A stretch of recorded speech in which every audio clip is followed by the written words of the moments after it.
I quietly changed my bank accounts and got new cards. When I got home, my wife and her son were waiting for me, screaming. "What did you do?" "Our cards stopped working at the dealership." I looked at them calmly and said, "I know I reported them stolen." They froze. But that was just the first domino in a chain reaction that would leave them homeless. Before I tell you how I dismantled their entire lives piece by piece, make sure you hit that like button and subscribe.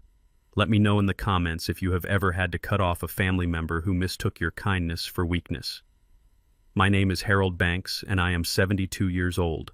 Most people look at me and see just another retired black man moving a little slower than he used to, maybe walking with a cane on the bad days. They do not see the mind that designed 3 of the tallest skyscrapers in Chicago. They do not see the patents for sustainable concrete that made me a fortune before I turned 50. And they certainly do not see the rage burning cold and steady beneath my tailored suit. I spent my life calculating loads and stresses, ensuring that the structures I built could withstand hurricanes and earthquakes. Yet ironically, I failed to notice the structural rot in the foundation of my own home until the roof was about to collapse on my head. I live in a sprawling estate in the hills just outside of Atlanta. It is a house I designed myself with floor-to-ceiling windows that overlook the pines and a library that smells of cedar and old paper. It was supposed to be my sanctuary, my reward for 40 years of grinding work. Instead, it had become a nest of vipers. My wife, Veronica, is 30 years my junior.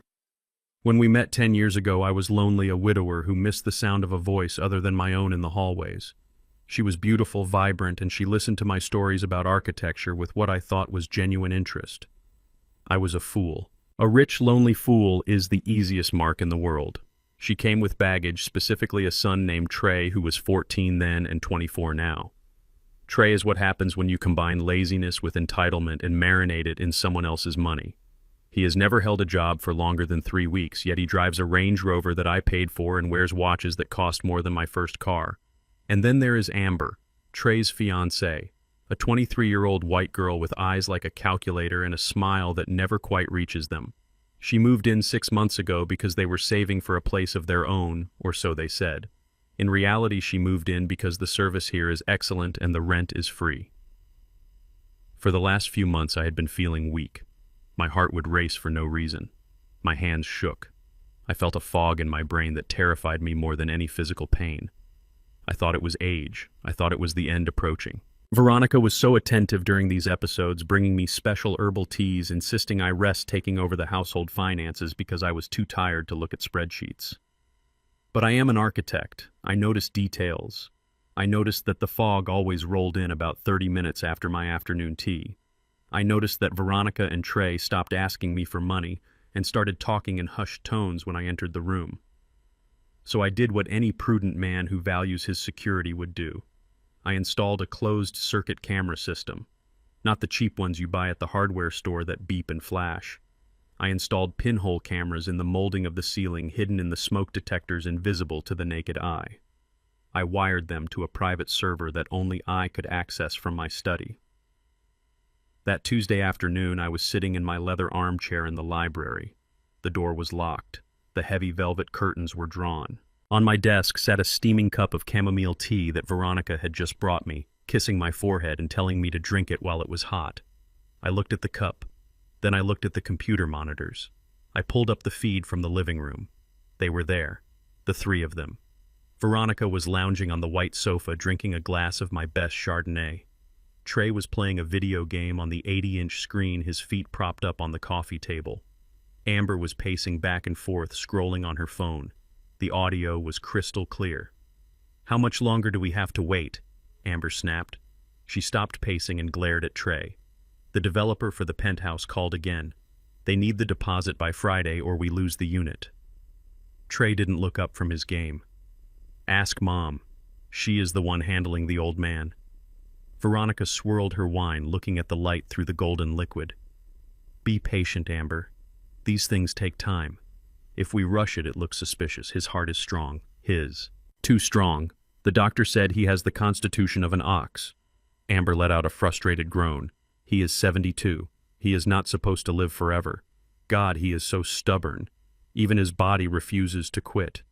Veronica laughed a low, cruel sound that made my skin crawl.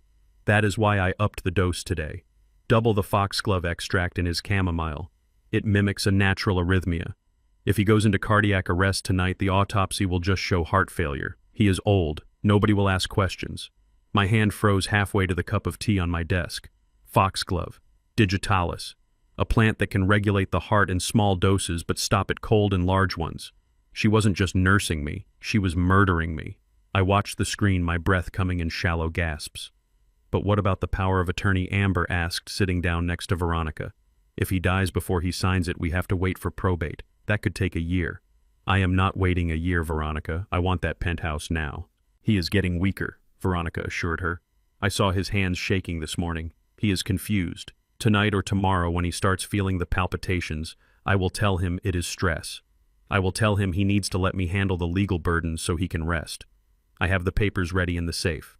Once he signs over the power of attorney, we can drain the liquid assets before the ambulance even gets here. Trey laughed, throwing his controller down. Damn, Mom, you are cold. Remind me never to piss you off. Veronica reached over and ruffled his hair. I am doing this for us, baby. You deserve the best. Harold has had his time. He is just taking up space now. Taking up space. I sat back in my chair. The silence in the library was deafening. I looked at the walls I had built, the books I had collected, the life I had constructed brick by brick. To them, I was not a person. I was an obstacle. I was a vault that was taking too long to open.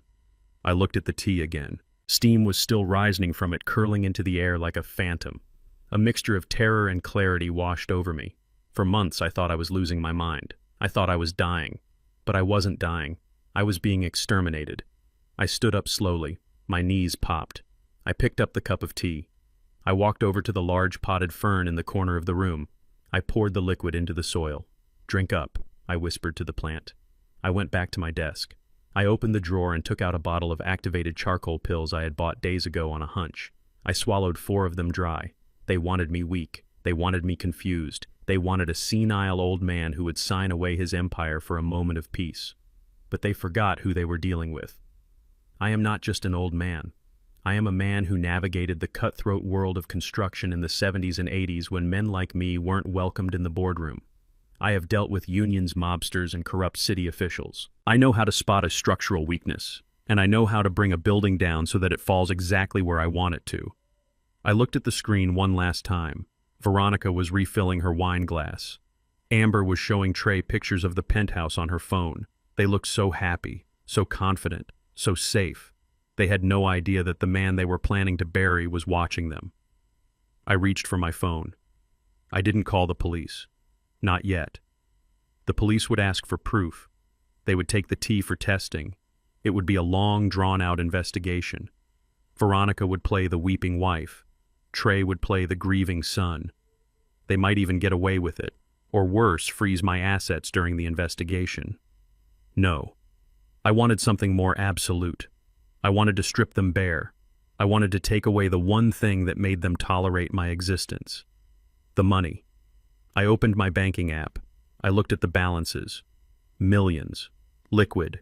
Accessible. I picked up my black leather notebook and a fountain pen. I started making a list. Item 1, new bank accounts. Item 2, the trust. Item 3, the will. I wrote until my hand cramped. Then I sat back and waited. I needed to act normal. I needed to go downstairs and pretend to be the sick, dying old man they expected. I needed to give them one last night of hope. I unlocked the library door. I ruffled my hair to look disheveled. I practiced a slight tremor in my left hand. I walked out into the hallway. I could hear their laughter coming from the living room. Enjoy it, I thought. Enjoy the wine. Enjoy the games. Enjoy the soft leather of the couch. Because tomorrow, the eviction begins. I walked down the stairs, leaning heavily on the banister. Veronica. I called out, my voice shaky and weak. The tea, it was very good. But I am feeling tired. So tired. I heard the rustle of movement. Veronica appeared at the bottom of the stairs, her face arranged in a mask of perfect concern. "Oh, Harold," she said, rushing up to take my arm. "I told you, darling, you need to rest. Come, let me help you to bed." She guided me up the stairs, her grip firm, her perfume cloying and sweet. "Did you finish the tea?" she asked casually. Every drop I lied. "Good," she said. Good. It will help you sleep. I let her lead me to the bedroom. I let her tuck me in. I let her kiss my cheek with those poison lips. Sleep well, Harold, she whispered. I closed my eyes. I waited until the door clicked shut. I waited until I heard her footsteps retreat down the hall. Then I opened my eyes in the dark. I didn't sleep. I lay there planning, calculating, designing the demolition of my own family. They wanted my heart to stop, but they had just jump-started it. The morning sun hit the floorboards of my bedroom with a cheerful indifference that felt almost insulting given the poison coursing through the household. I woke up alive, which was the first victory of the day and likely the first disappointment for my wife Veronica. I lay there for a moment listening to the silence of the house. It was the silence of a structure that was still standing despite the termites eating away at the beams. I checked my pulse. It was steady. The activated charcoal had done its job absorbing the foxglove she had slipped into my tea the night before. I was weak, but I was not dying. Not today. I dressed slowly, putting on the performance of a man on his last legs. I chose a beige cardigan over a button-down shirt, the kind of outfit that screams retiree. I grabbed my cane. When I walked into the kitchen, Veronica was already there chopping fruit with a knife that glinted too sharply in the morning light. She looked up, and for a split second I saw the calculation in her eyes, the assessment of my pallor, the check to see if I was stumbling. "Good morning, Harold," she said, her voice dripping with that synthetic sweetness that used to fool me. "You look pale, darling. Are you sure you should be going out? The doctor said you need bed rest." I leaned heavily on my cane, letting my hand tremble just enough to sell the lie. "I have an appointment, Veronica. Just a routine checkup with Dr. Evans. He wants to monitor the arrhythmia." She wiped her hands on a towel and walked over to me, fixing my collar. Her hands were cold. "Maybe I should drive you," she suggested. "You shouldn't be behind the wheel in your condition." I knew why she wanted to drive me. She wanted to make sure I actually went to the doctor. She wanted to hear the prognosis firsthand. She wanted a timeline for when she could order the casket. "No," I said, patting her hand. "You have so much to do here. I will take the town car. It is a slow drive. I need the quiet." She hesitated, but then she smiled. It was the smile of a woman who has already won and decides to be gracious to the loser. "All right, darling. Call me as soon as you are done. And don't stop for coffee. Your heart can't take the caffeine. My heart, I thought, can take a lot more than you think." I walked out to the garage. My vintage Jaguar was parked next to Trey's Range Rover. I looked at the SUV I had paid for the one he treated like a trash can on wheels. There was a fast food wrapper on the dashboard. Disgusting. I got into my car and started the engine. As I pulled out of the driveway, I watched the rearview mirror. Veronica was standing in the window watching me go. I waited until I turned the corner and was out of sight before I straightened my spine. The trembling stopped. The fog cleared. I wasn't a patient today. I was a man on a mission. I didn't go to Dr. Evans. I drove straight to the financial district downtown. The skyscrapers I had helped design loomed overhead, steel and glass giants that reminded me of what I was capable of. I parked in the underground garage of the First National Bank building and took the elevator up to the 30th floor. My lawyer Steinberg was waiting for me. He is a man of few words and even fewer smiles, which is exactly why I like him. We have been friends for 40 years. He knows where the bodies are buried because he helped me dig the holes for the foundations. "Harold," he said, standing up as I walked in, "you look like hell." "I feel like hell," I admitted, sitting down in the leather chair opposite his desk. "But I am lucid."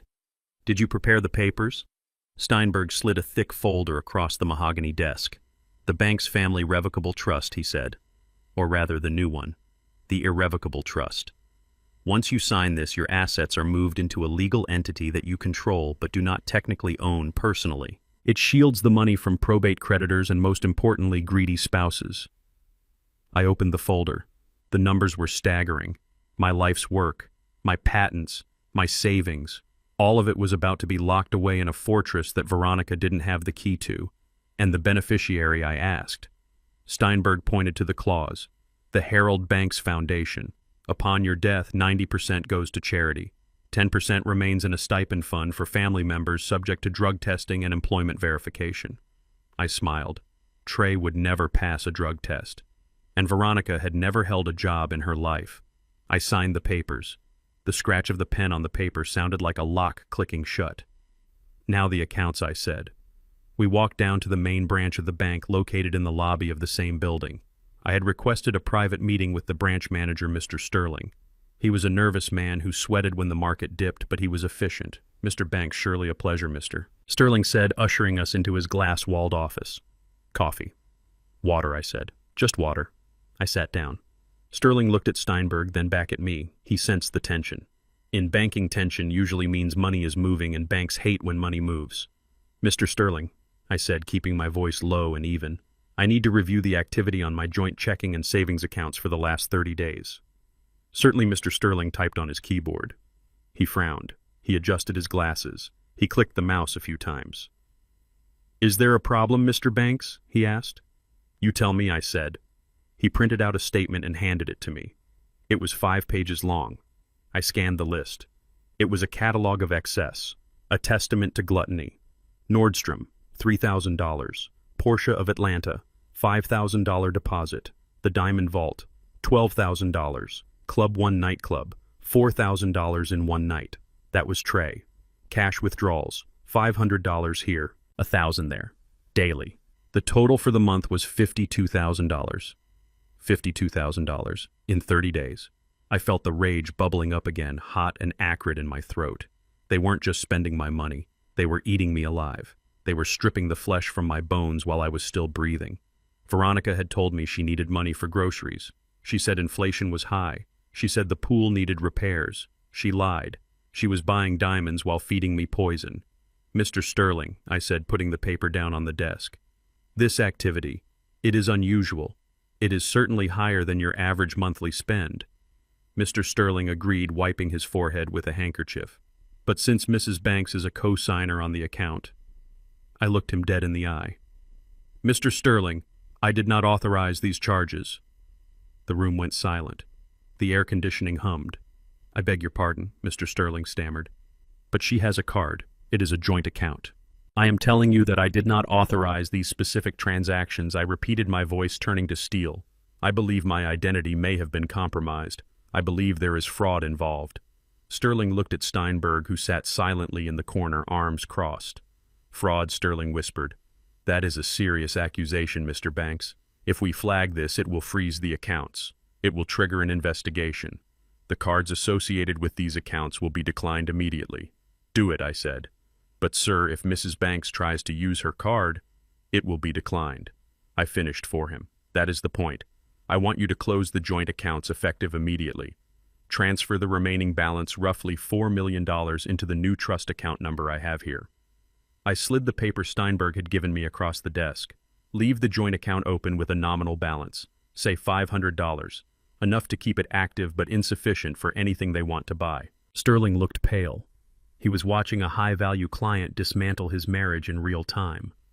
"And Mr. Sterling," I added, leaning forward, "I want you to issue a new debit card for the trust account. One card, in my name only, no secondary users, no authorized signers, just me." He nodded, typing furiously.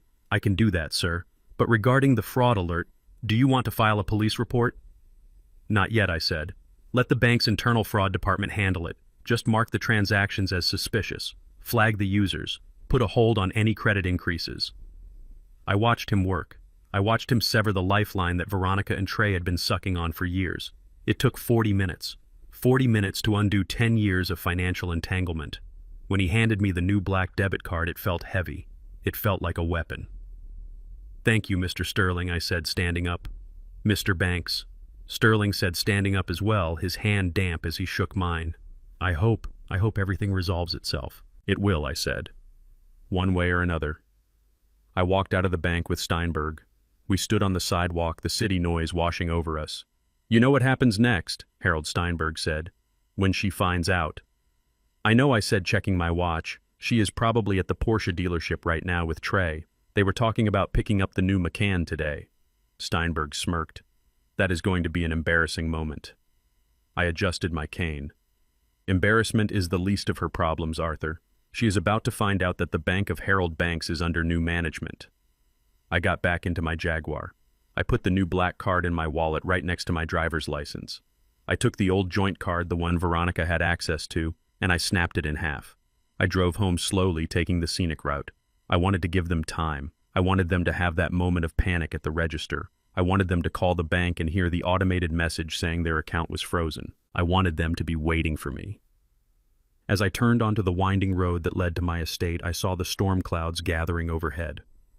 It was fitting. I wasn't the sick old man anymore. I was the architect.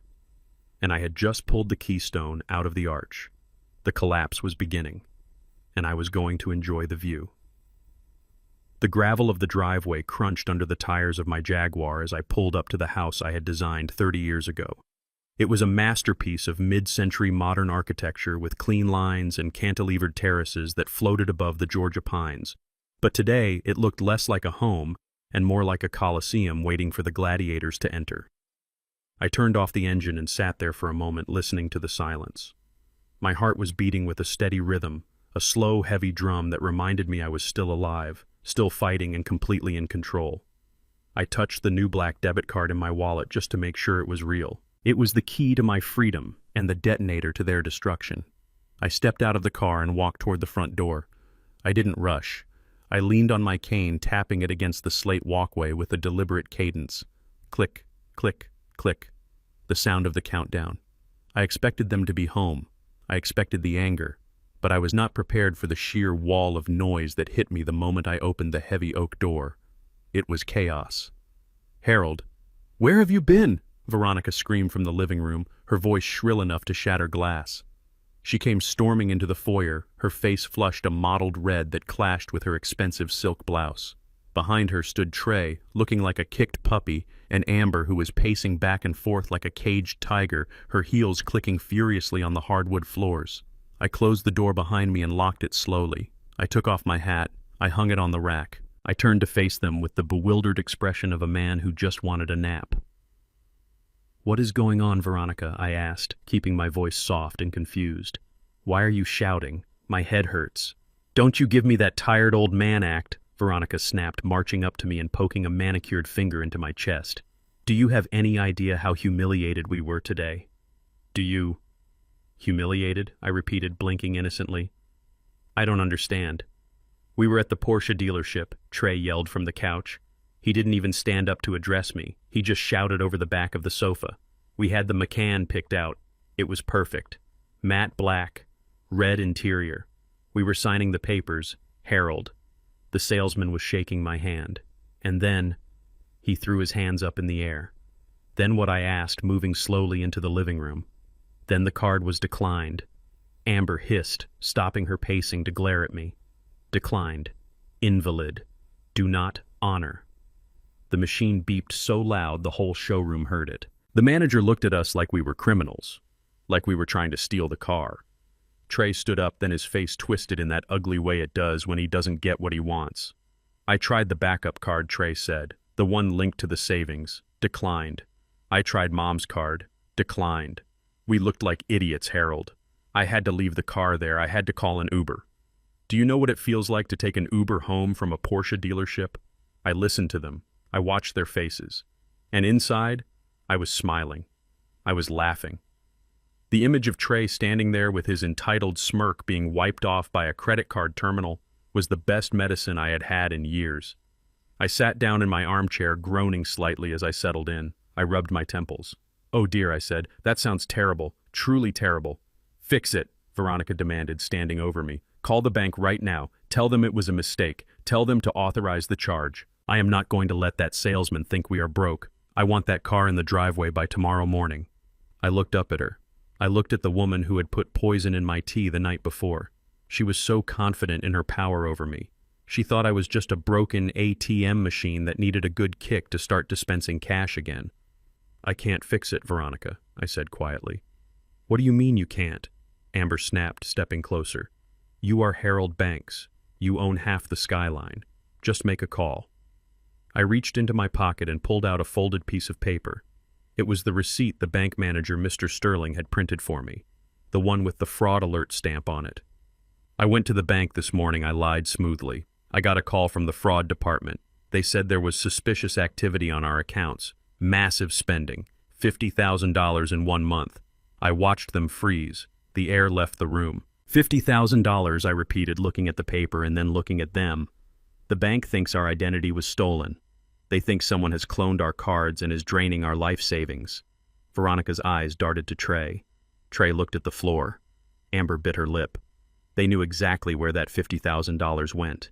It went to the diamonds on Veronica's wrist. It went to the bottle service at the club Trey went to last week. It went to the down payment on the penthouse they were secretly trying to buy. But they couldn't admit it. If they admitted it, they would be admitting to stealing from me. So I played the fool.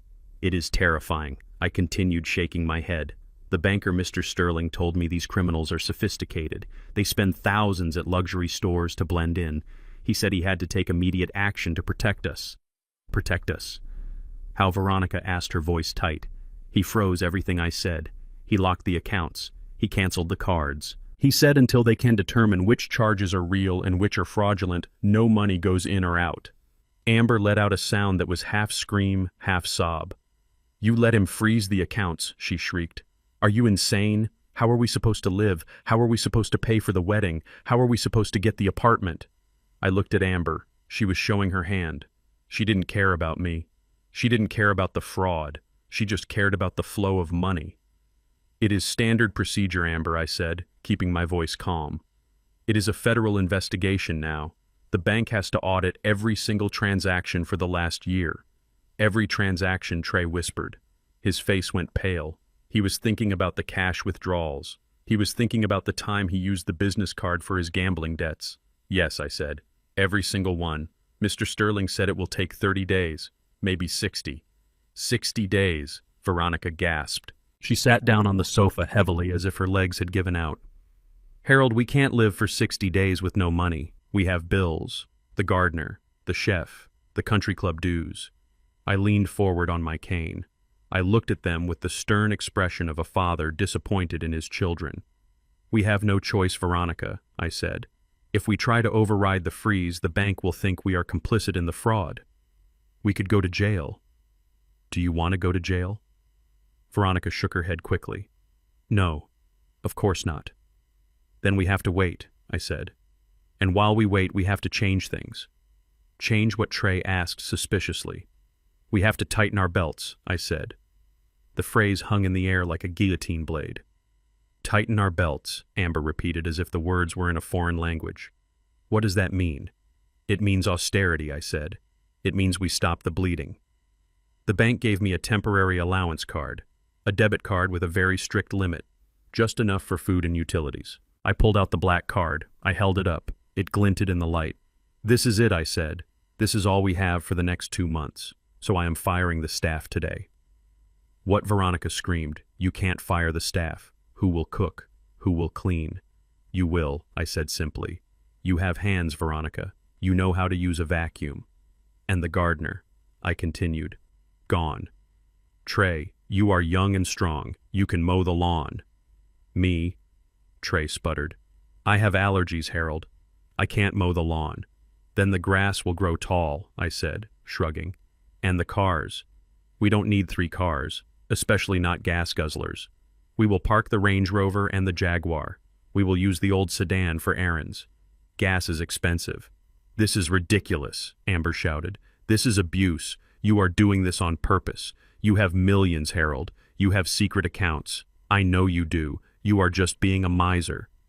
I looked at her. Her mask had slipped completely. She wasn't the sweet future daughter-in-law anymore. She was a predator who had just realized the cage door was locked. I wish I did, Amber, I said, my voice full of fake regret. But the market has been hard. And with this fraud, well, we might not be as rich as you think we are. I stood up. I groaned again, clutching my back. I am tired, I said. The doctor said stress is bad for my heart.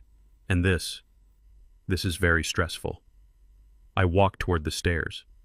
Where are you going? Veronica asked, standing up. We are not done discussing this. You have to call Sterling back. You have to tell him to unfreeze just 1 account. Just enough for the car. I turned on the stairs. I looked down at them. They looked small from up there. They looked desperate. I can't, Veronica, I said. It is out of my hands. It is the law. We just have to survive. We have to be a family. Families support each other in hard times, right? I didn't wait for an answer. I walked up the stairs, listening to the sound of Amber crying and Trey kicking the furniture. When I got to my room, I locked the door. I walked over to the window and looked out at the driveway. The sun was setting, casting long shadows over the estate. 30 days, I had told them. But it wasn't going to be 30 days. It was going to be forever. I took the black card out of my pocket and set it on the nightstand. Tonight they would eat whatever was in the pantry. Tonight they would realize that the golden faucet had been turned off. And tomorrow the real work would begin. I sat down on the edge of my bed. I felt lighter than I had in years. The fear was gone. The hesitation was gone. I was an architect, and I had just begun the demolition. The first wall had fallen, and the sound of the crash was music to my ears. The silence of a large house without servants is a heavy thing. It has a weight to it, a texture that rich people are not used to feeling. For 10 years, my wife Veronica had woken up to the smell of premium roast coffee prepared by Mrs. Higgins and the sound of breakfast being plated by Chef Antoine. She moved through life on a cushion of paid labor, never touching a broom, never scrubbing a dish, never worrying about how the dust disappeared from the mantel. That ended on Wednesday morning. I woke up early before the sun had fully risen over the Georgia pines. I felt a strange sense of energy, the kind I hadn't felt since I was a young architect supervising a site pour at dawn. I walked downstairs to the kitchen. Mrs. Higgins and Chef Antoine were there looking confused. I had called them in early. I handed them both envelopes. Thick envelopes. Inside was 3 months of severance pay in cash drawn from my private account. I am sorry, I told them, my voice filled with a feigned sadness. The bank fraud. The investigation. I can no longer pay you. You have been loyal, but I cannot ask you to work for free. Mrs. Higgins cried. She hugged me. She was a good woman who had seen how Veronica treated me. I think she knew. I think she saw the relief in my eyes. She took the money and she left. Antoine shook my hand and walked out the back door. By 8 o'clock, the house was empty. I sat at the kitchen table with a bowl of dry cereal and waited.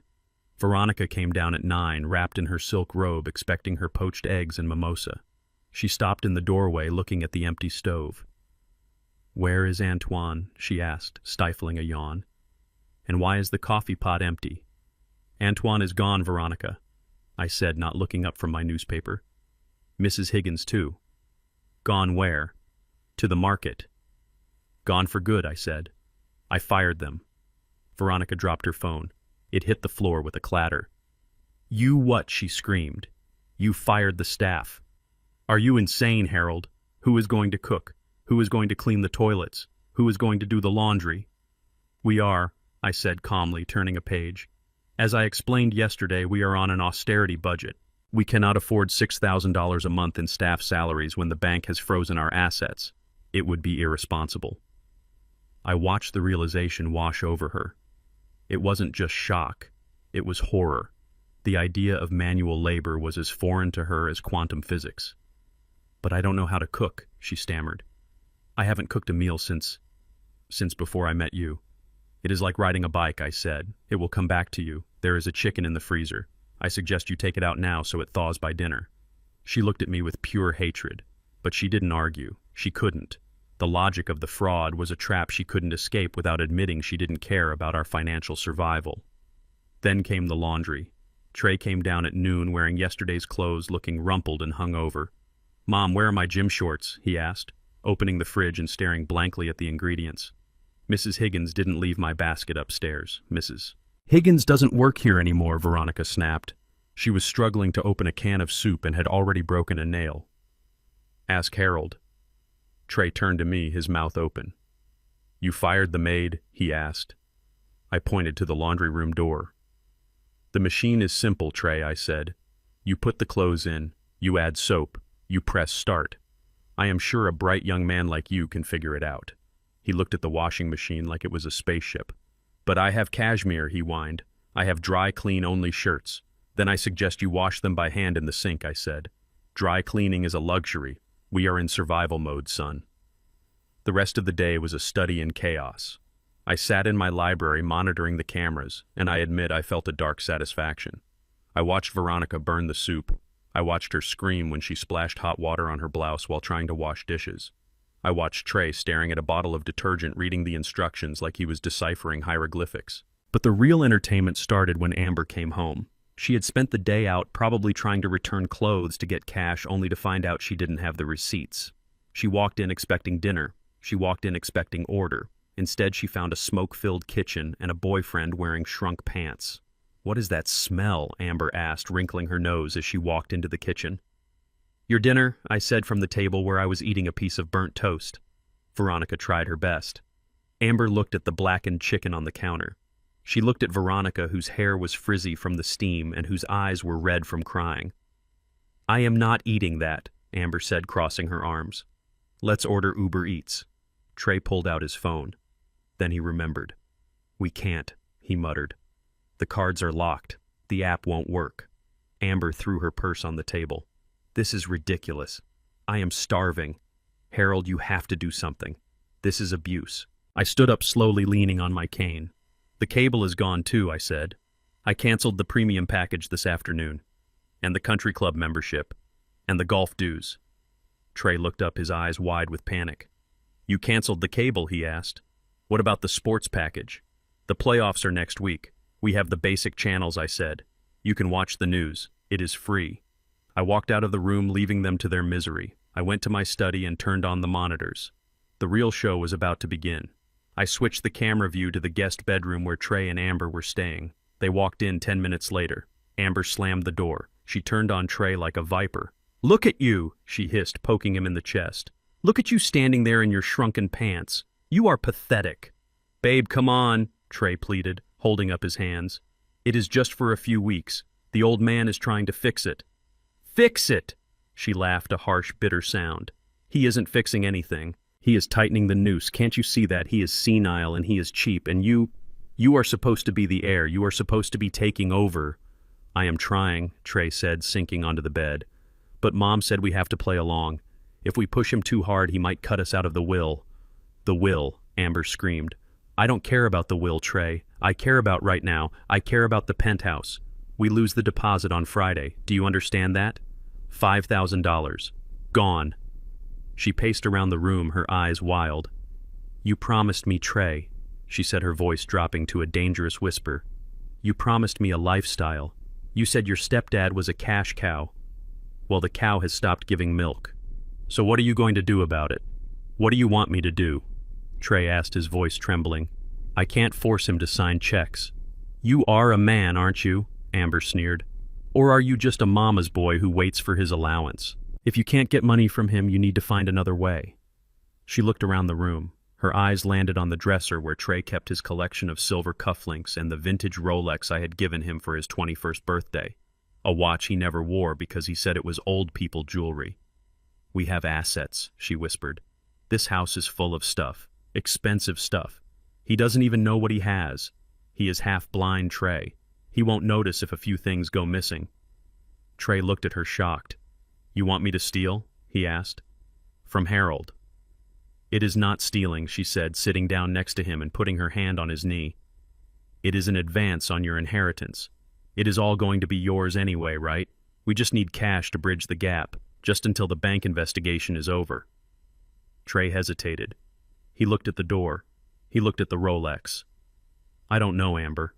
If he finds out, he won't find out," she said, kissing his neck. "He is confused. He thinks the bank is defrauding him.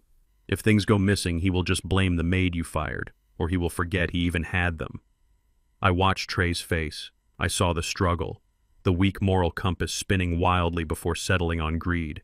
He wanted to please her. He wanted to be the big man. He was terrified of losing her. "Okay," he whispered. "Just a few things. Just to cover the deposit." "Good boy," she purred. "Start tonight. The old man goes to sleep at 9. The library is full of silver." I sat back in my chair in the dark study. My heart was pounding, but not from fear. It was pounding with adrenaline. They had crossed the line. Laziness I could handle. Entitlement I expected. But theft was a crime. And crimes leave evidence. I looked at the clock. It was 8:30. I turned off the monitor. I went to the library. I had a collection of antique silver tea sets, Georgian era, worth about $5,000 a set. I moved one of them to the side table right near the door. I made it easy. I made it tempting. Then I went upstairs to my room. I lay in bed, but I didn't sleep. I kept my iPad under the covers linked to the camera feed. At 2 in the morning, the door to the library creaked open. A flashlight beam cut through the darkness. Trey crept in. He was wearing a hoodie pulled up over his head like a common burglar. He moved silently, avoiding the squeaky floorboards he had grown up walking on. He saw the silver tea set. He froze. He listened. The house was silent. He reached out and grabbed the teapot, then the sugar bowl, then the creamer. He stuffed them into a gym bag. I watched him on the screen. The night vision camera turned his eyes into glowing white orbs. He looked like a rat scurrying in the pantry. He didn't just take the tea set. He took a silver letter opener from my desk. He took a crystal paperweight. He was greedy, just like his mother. He slipped out of the room, closing the door softly. I watched him go. I saved the video clip. I backed it up to the cloud. I backed it up to a thumb drive. I had him. He wasn't just my stepson anymore. He was a thief. And in the morning, I wasn't going to call the police. That would be too easy. I was going to let him sell it. I was going to let him pawn my history for pennies. Because when you pawn something, you sign a receipt. You leave a thumbprint. You create a paper trail that leads straight to a jail cell. I put the iPad away. I closed my eyes, and for the first time in months, I slept peacefully. The trap was set. The bait was taken. Now I just had to wait for the snap. The morning sun did not bring warmth. It brought clarity. I woke up at 6, feeling the familiar ache in my joints that comes with rain or trouble, and today I knew it was trouble. I dressed in my charcoal suit, the one I used to wear to board meetings when I had to fire a contractor for cutting corners. I walked down the hallway, my cane tapping a rhythmic warning on the floorboards until I reached the library. The door was closed just as I had left it, but the air inside felt disturbed. An architect knows when a space has been violated. The flow is wrong. The shadows are in the wrong places. I walked straight to the mahogany display case behind my desk. It was a piece I had designed myself with tempered glass and a humidity control system meant to protect the things I loved. Inside, on velvet pillows, sat the timeline of my success. There was the Patek Philippe Calatrava I bought when I landed the Skyline contract in '92, the Vacheron Constantin from the year I made my first million, and the vintage Rolex Submariner, the one Bernice, my first wife, gave me on our 20th anniversary. The case was unlocked. The glass was smudged with finger oils, and the pillows were empty. They were gone. 50 years of history. $300,000 in horology. All vanished into the gym bag of a boy who could not tell time unless it was on a smartphone. I did not scream. I did not call Veronica. I stood there and felt a cold calm settle over me like a blanket of snow. I walked to my desk and opened the laptop. I pulled up the footage from 3 a.m. There he was, Trey, wearing a hoodie, his face illuminated by the glow of his flashlight. He didn't just take the silver tea set, he went for the big score. I watched him pry the lock of the case with the letter opener. I watched him shove the watches into his pockets, carelessly scratching the crystal faces against each other. He looked nervous, but he also looked entitled. He looked like a man harvesting a crop he did not plant. I closed the laptop. I had seen enough. I could have called the police right then. I could have had Officer Miller drag him out in cuffs before breakfast. But that would have been a tactical error. The police would arrest him, yes, but Veronica would bail him out. She would cry. She would beg. She would claim it was a misunderstanding or an addiction. The courts are lenient on first-time offenders, especially ones with sad mothers. Number 1, I needed something stronger than an arrest. I needed leverage. I needed a chain around his neck that I could tighten whenever I pleased. I went to the garage. I bypassed the Jaguar and took the old sedan, the one we kept for the gardener. It was nondescript, invisible. I drove out of the gated community and headed south toward the part of Atlanta that does not appear in tourist brochures. The pawn shop was located on a street where the buildings had bars on the windows, and the air smelled of exhaust and fried food. It was called Silas's Exchange. The sign was faded, but the door was reinforced steel. I parked around the corner and walked in. The bell above the door chimed a cheerful sound that clashed with the gloom inside.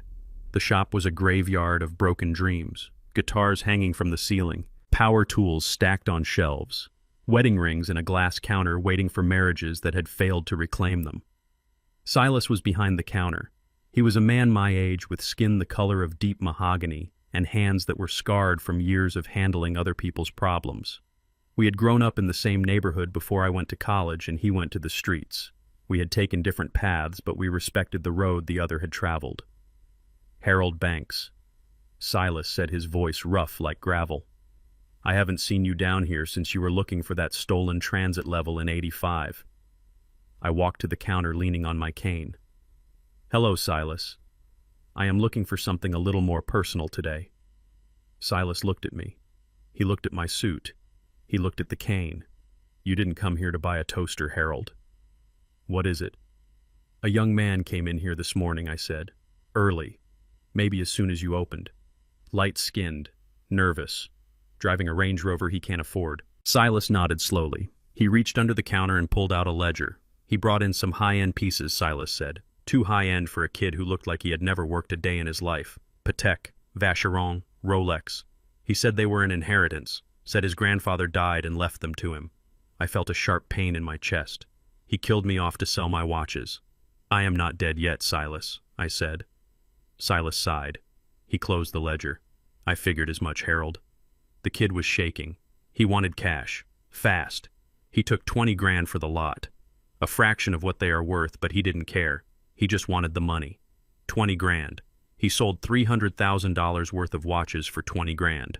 Enough to pay the deposit on the penthouse and have a wild weekend. The stupidity was almost impressive. I need them back, Silas, I said. Silas looked at me. You know the rules, Harold. I have to hold them for 30 days before I can sell them. Police hold. Unless the owner reclaims them, I said. I reached into my jacket pocket. I pulled out a thick envelope. Inside was $25,000 in cash. I placed it on the counter. 20 for the buyback, I said. 5 for your trouble and your discretion. Silas looked at the money. He didn't touch it yet. You want me to wipe the ticket, he asked. Make it look like he was never here. No, I said, my voice hard. That is exactly what I do not want. I leaned closer. I want the ticket, Silas. The original pawn ticket. The one he signed. The one with his right thumbprint in ink on the bottom line. Silas raised an eyebrow. That is a legal document, Harold. That is evidence of receiving stolen property. If you have that, you own him. Exactly, I said. I want the watches back in my pocket, but I want the paper trail to stay alive. I want proof that he sold my property. I want his fingerprint. Silas smiled a slow, knowing smile. He understood. He knew about wayward sons and ungrateful families. He reached into the file drawer. He pulled out a yellow slip of paper. On the bottom line was a scrawled signature, Trey Robinson, and a clear black thumbprint. The ink was still fresh. He handed me the paper. Then he went to the safe and brought out the velvet pouch. He poured the watches onto the counter. They were safe. Scratched, but safe. I picked up the Rolex. I wound it. The second hand started to sweep. Time was moving again. Thank you, Silas, I said, sliding the money toward him. You be careful, Harold, Silas said, counting the bills. A boy who steals from his father is a boy who has forgotten who feeds him. And when the food runs out, the dog bites.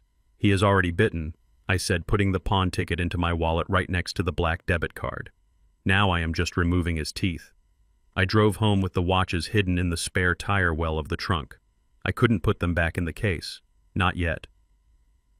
When I walked into the house, it was late afternoon. The atmosphere had changed. The tension from yesterday was gone, replaced by a strange, giddy energy. Veronica was in the kitchen humming as she burnt another pot of rice. Amber was on the patio talking loudly on her phone, and Trey was in the living room watching the news on the basic cable channel I had left him. He looked different. He was wearing new sneakers. He had a new watch on his wrist, a gaudy gold thing that looked cheap. He looked relaxed.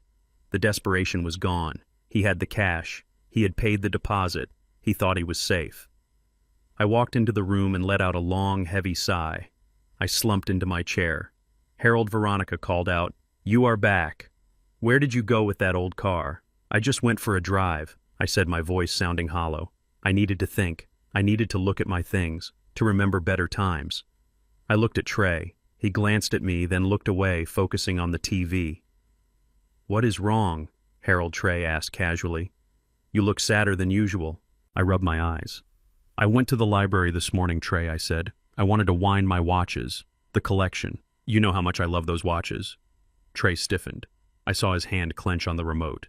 "Yeah," he said, his voice tight. "Nice watches. "They are gone," I whispered. The room went silent. Veronica stopped humming in the kitchen and walked to the doorway.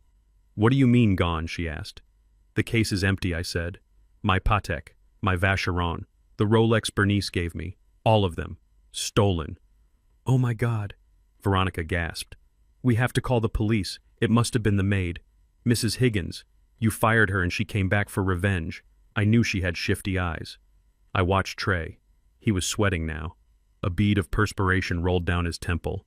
He was waiting to see if I bought the lie. "I don't know," I said, shaking my head. "The locks weren't broken. The alarm didn't go off. It is almost as if someone had a key, or someone who lived here took them." Trey stood up. He forced a laugh. It sounded brittle. "Come on, Harold. Don't look at us. Why would we take your old watches? Mom is right. It was probably the staff. Or maybe you misplaced them. You know. Your memory hasn't been great lately." He walked over and patted my shoulder. His hand felt hot. "Don't worry, old man," he said condescendingly. "They are just things. You still have us. We are your family. We are here for you." I looked up at him. I looked into the eyes of the boy I had put through private school, the boy I had taught to drive, the boy who had just pawned my memories for a weekend of partying. I smiled. It was a sad, tired smile on the surface, but underneath it was the smile of a predator who has just locked the cage. "Thank you, Trey," I said, patting his hand which was resting on my shoulder. "You are right. Family is everything." I paused. I let the silence stretch until he started to pull his hand away. "But you know what the police told me once," I said softly. "What?" Trey asked. "Trey." I looked him dead in the eye. "They said that in 90% of theft cases, the thief is usually the person standing closest to you, the one who knows where you hide the key, the one who smiles to your face while his pockets are heavy with your gold." Trey flinched. He pulled his hand back as if I had burned him. That is a dark way to think, Harold," he stammered. "It is a realistic way, son," I said. I stood up, leaning on my cane. "I am going to take a nap," I said. "I am very tired. The loss. It breaks my heart. But the truth always comes out, Trey. Just like oil in water. It always rises to the top." I walked past him. I felt him staring at my back. He was terrified. He was wondering if I knew. He was wondering if I was bluffing. But he had the cash. He felt safe. He told himself I was just a senile old man rambling about police statistics. He didn't know that inside my jacket pocket, resting against my heart, was a yellow slip of paper with his name and his thumbprint. He didn't know that he hadn't just sold a watch. He had sold his freedom. And I was holding the receipt. Vanity is the most expensive hobby a person can have, and my wife Veronica was a collector of the rarest kind. Despite the fact that I had cut off the household funds, fired the staff, and canceled the credit cards, she simply could not abide the idea of canceling her 42nd birthday party. To her, social standing was like oxygen, and admitting that we were having financial difficulties was equivalent to suffocation. So she did what I knew she would do. She dipped into the secret reserves. I had known for years that she was skimming from the grocery budget, paddling the contractor bills for the pool maintenance, and stashing away cash in a safety deposit box that she thought I didn't know about. I estimated she had about $50,000 hidden away. It was her escape fund, her rainy day money. And because her vanity was stronger than her survival instinct, she decided to blow nearly half of it on a single night just to prove to the neighbors that the Banks family was still on top of the world. The preparations began on Friday morning. Without Mrs. Higgins or Chef Antoine, Veronica had to hire a high-end catering company. I watched from the landing as she paid the event planner with a thick envelope of cash. It was satisfying to see her depleting her own safety net to feed a room full of people who didn't actually like her. She was buying an illusion, and she was paying top dollar for it. I decided to play my part in this theater of the absurd. If she wanted to present the image of a thriving dynasty, I would present the image of its crumbling patriarch. I spent the day in my room resting. When it was time to dress for the party, I didn't put on a tuxedo. I put on a slightly oversized suit that made me look shrunken and frail. I didn't comb my hair perfectly, leaving a few strands out of place. I grabbed my cane, the one with the heavy brass handle, and practiced a shuffle that suggested my knees were giving out. The guests arrived at 7, the house filled with the sound of clinking glasses and the murmur of polite gossip. These were the vultures of Atlanta society. They came to drink my scotch, eat my shrimp, and whisper about who was gaining weight and who was losing money. Veronica was in her element. She wore a gold sequined gown that hugged her curves, and she moved through the room with a manic energy, laughing too loudly, pouring wine with a heavy hand, trying desperately to drown out the silence of the empty bank accounts. I made my entrance at 7:30. I walked down the grand staircase, slowly gripping the banister with a trembling hand. The conversation in the foyer died down as they looked up at me. I saw the pity in their eyes. There goes Harold Banks, they were thinking, the lion in winter, the architect who is losing his blueprint. Veronica rushed to my side, her smile tight and frantic. "Harold, darling," she cooed, linking her arm through mine. "I am so glad you felt well enough to come down. Everyone was asking about you." I patted her hand weakly. "I wouldn't miss your birthday, my dear, even if my heart is heavy."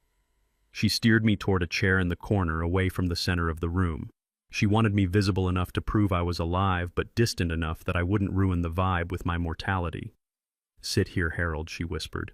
"I will bring you some water. Don't tire yourself out talking to people." I sat. I watched. I waited. From my vantage point, I had a perfect view of the room. I saw Trey standing by the bar wearing a suit that was too tight and the gold watch he had bought with the money from my stolen collection. He was laughing with a group of young men, bragging about the new Porsche he claimed was on back order. He looked confident, he looked rich. And then there was Amber. She was wearing a red dress that was a little too short and a little too bright. She was holding a martini glass that was clearly not her first. She was surrounded by a gaggle of her friends' young women who looked at this house with hungry eyes. Amber was holding court, enjoying the envy of her peers. I adjusted the hearing aid I was wearing. I don't actually need a hearing aid, my hearing is excellent. But the device I was wearing wasn't for amplification. It was a Bluetooth receiver linked to the high-gain microphone on my phone, which was sitting in my breast pocket recording everything. I leaned back and closed my eyes, pretending to doze off. Amber's voice drifted over the crowd, loud and slurred. "Oh, don't worry about the old man," she was saying, gesturing toward me with her olive. "He looks terrible, doesn't he? It is sad, really."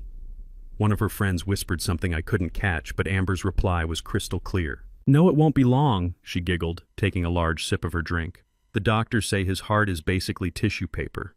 Any day now. And honestly, it is for the best. He is miserable. We are just waiting for nature to take its course."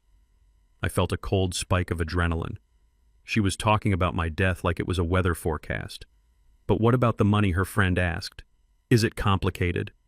Amber laughed, a sound that was sharp and ugly. "Honey, it is all arranged. Trey is the stepson, but Veronica has power of attorney. Once he kicks the bucket, we get everything. The house, the patents, the offshore accounts. We are going to be millionaires, multimillionaires. We are looking at a penthouse downtown. This place is too big anyway. We are going to sell it and travel. We are going to be millionaires." There it was, the confession, the motive, the utter lack of humanity. She wasn't marrying Trey for love. She was marrying a funeral. I reached into my pocket and stopped the recording. I saved the file. I named it Amber's Toast. I opened my eyes. I gripped my cane. It was time. I stood up. It took effort, not because I was weak, but because the rage was making my legs heavy. I tapped my glass with a spoon. The sharp ring cut through the noise of the party. Ding, ding, ding. The room went quiet. Faces turned toward me. Veronica looked panic-stricken. She started walking toward me, waving her hands slightly as if to tell me to sit down. "Harold, no," she mouthed. "You don't have to speak." But I did have to speak. I cleared my throat. The microphone I had asked the DJ to set up earlier was handed to me. I held it with a shaking hand. "Good evening, everyone," I said, my voice raspy but projecting to the back of the room. I looked at the crowd. I looked at the people eating my food and drinking my wine. "I want to thank you all for coming to celebrate my beautiful wife, Veronica." Applause. Polite and restrained. Veronica smiled nervously, standing halfway across the room, frozen. "I know I haven't been myself lately," I continued, leaning on the cane. "Age has a way of humbling a man. It makes you think about what is important. It makes you think about the future. And it makes you think about the people who take care of you." I looked directly at Amber. She was freezing mid-sip, her eyes wide. I looked at Trey, who was looking for an exit. I looked at Veronica.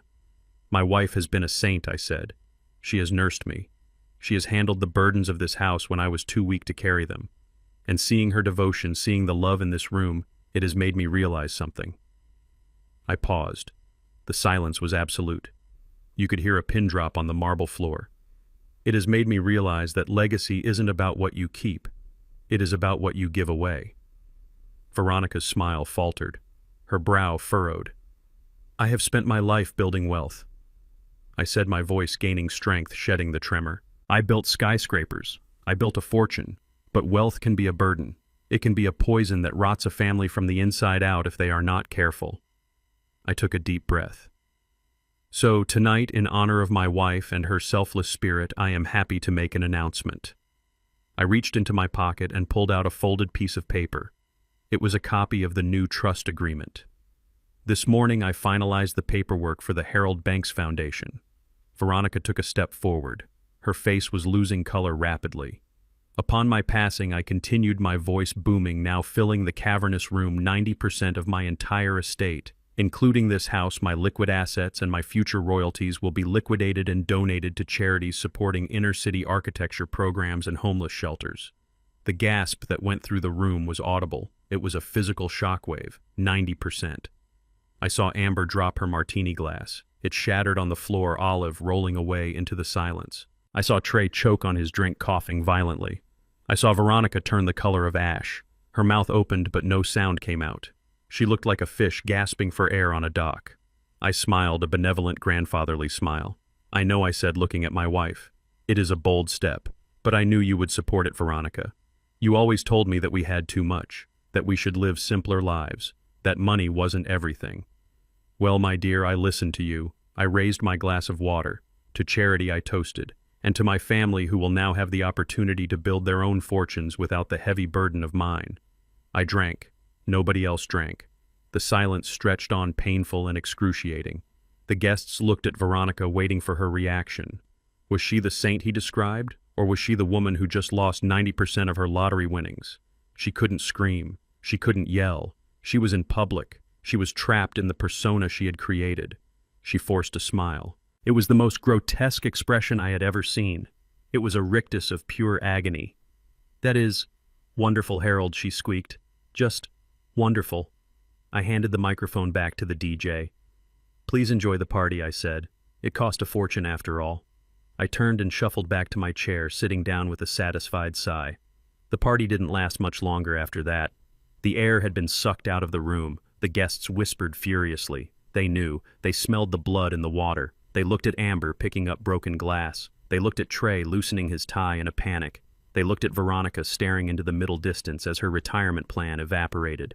I sat there and watched them spiral. Amber came over to me first. She knelt down beside my chair, smelling of gin and desperation. You are joking, right? She whispered, her voice trembling. Harold, tell me you are joking. 90%. That is insane. You can't do that to Trey. He is your son. Stepson, I corrected gently. And I am not joking, Amber. I thought you would be happy. You said earlier that money wasn't important as long as we had each other.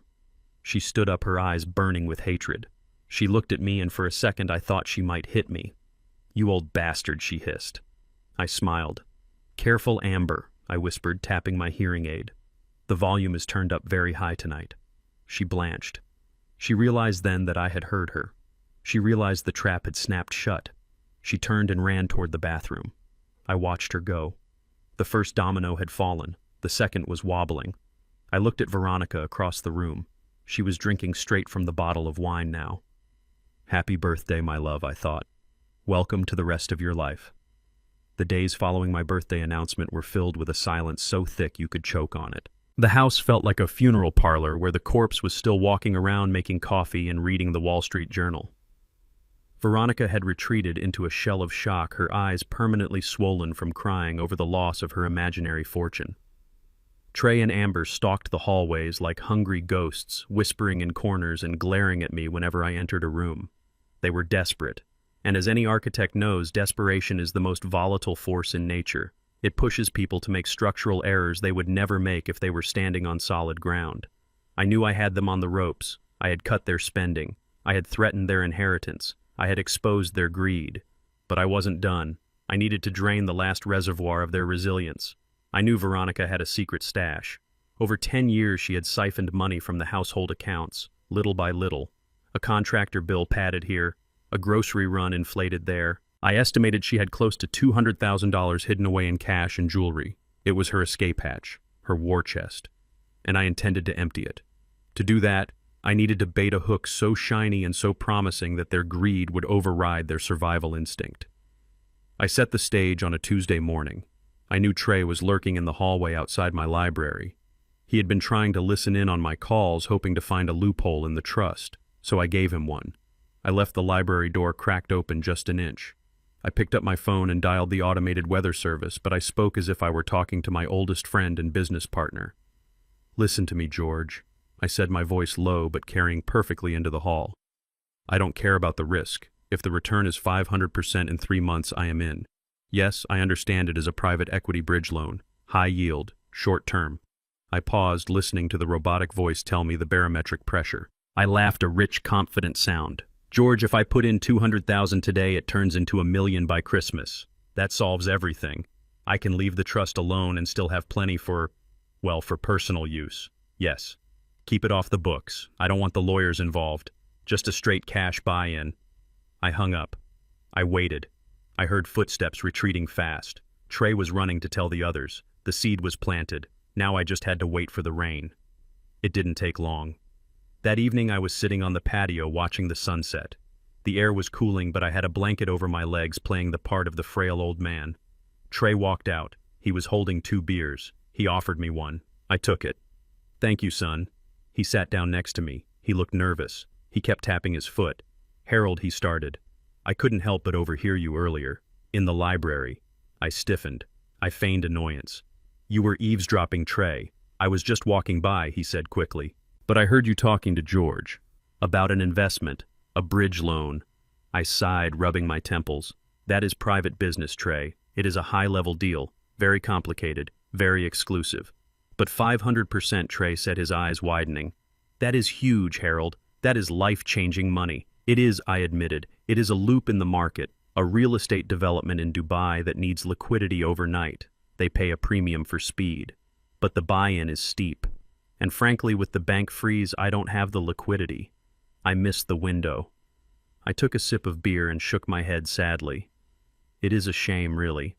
If I could have gotten into this deal, I could have doubled the family stipend. I could have bought that penthouse you kids wanted. I could have secured Veronica's future regardless of the charity clause. But my hands are tied." I watched him process this. I watched the gears turn. He wasn't thinking about me. He was thinking about the penthouse. He was thinking about the $1 million.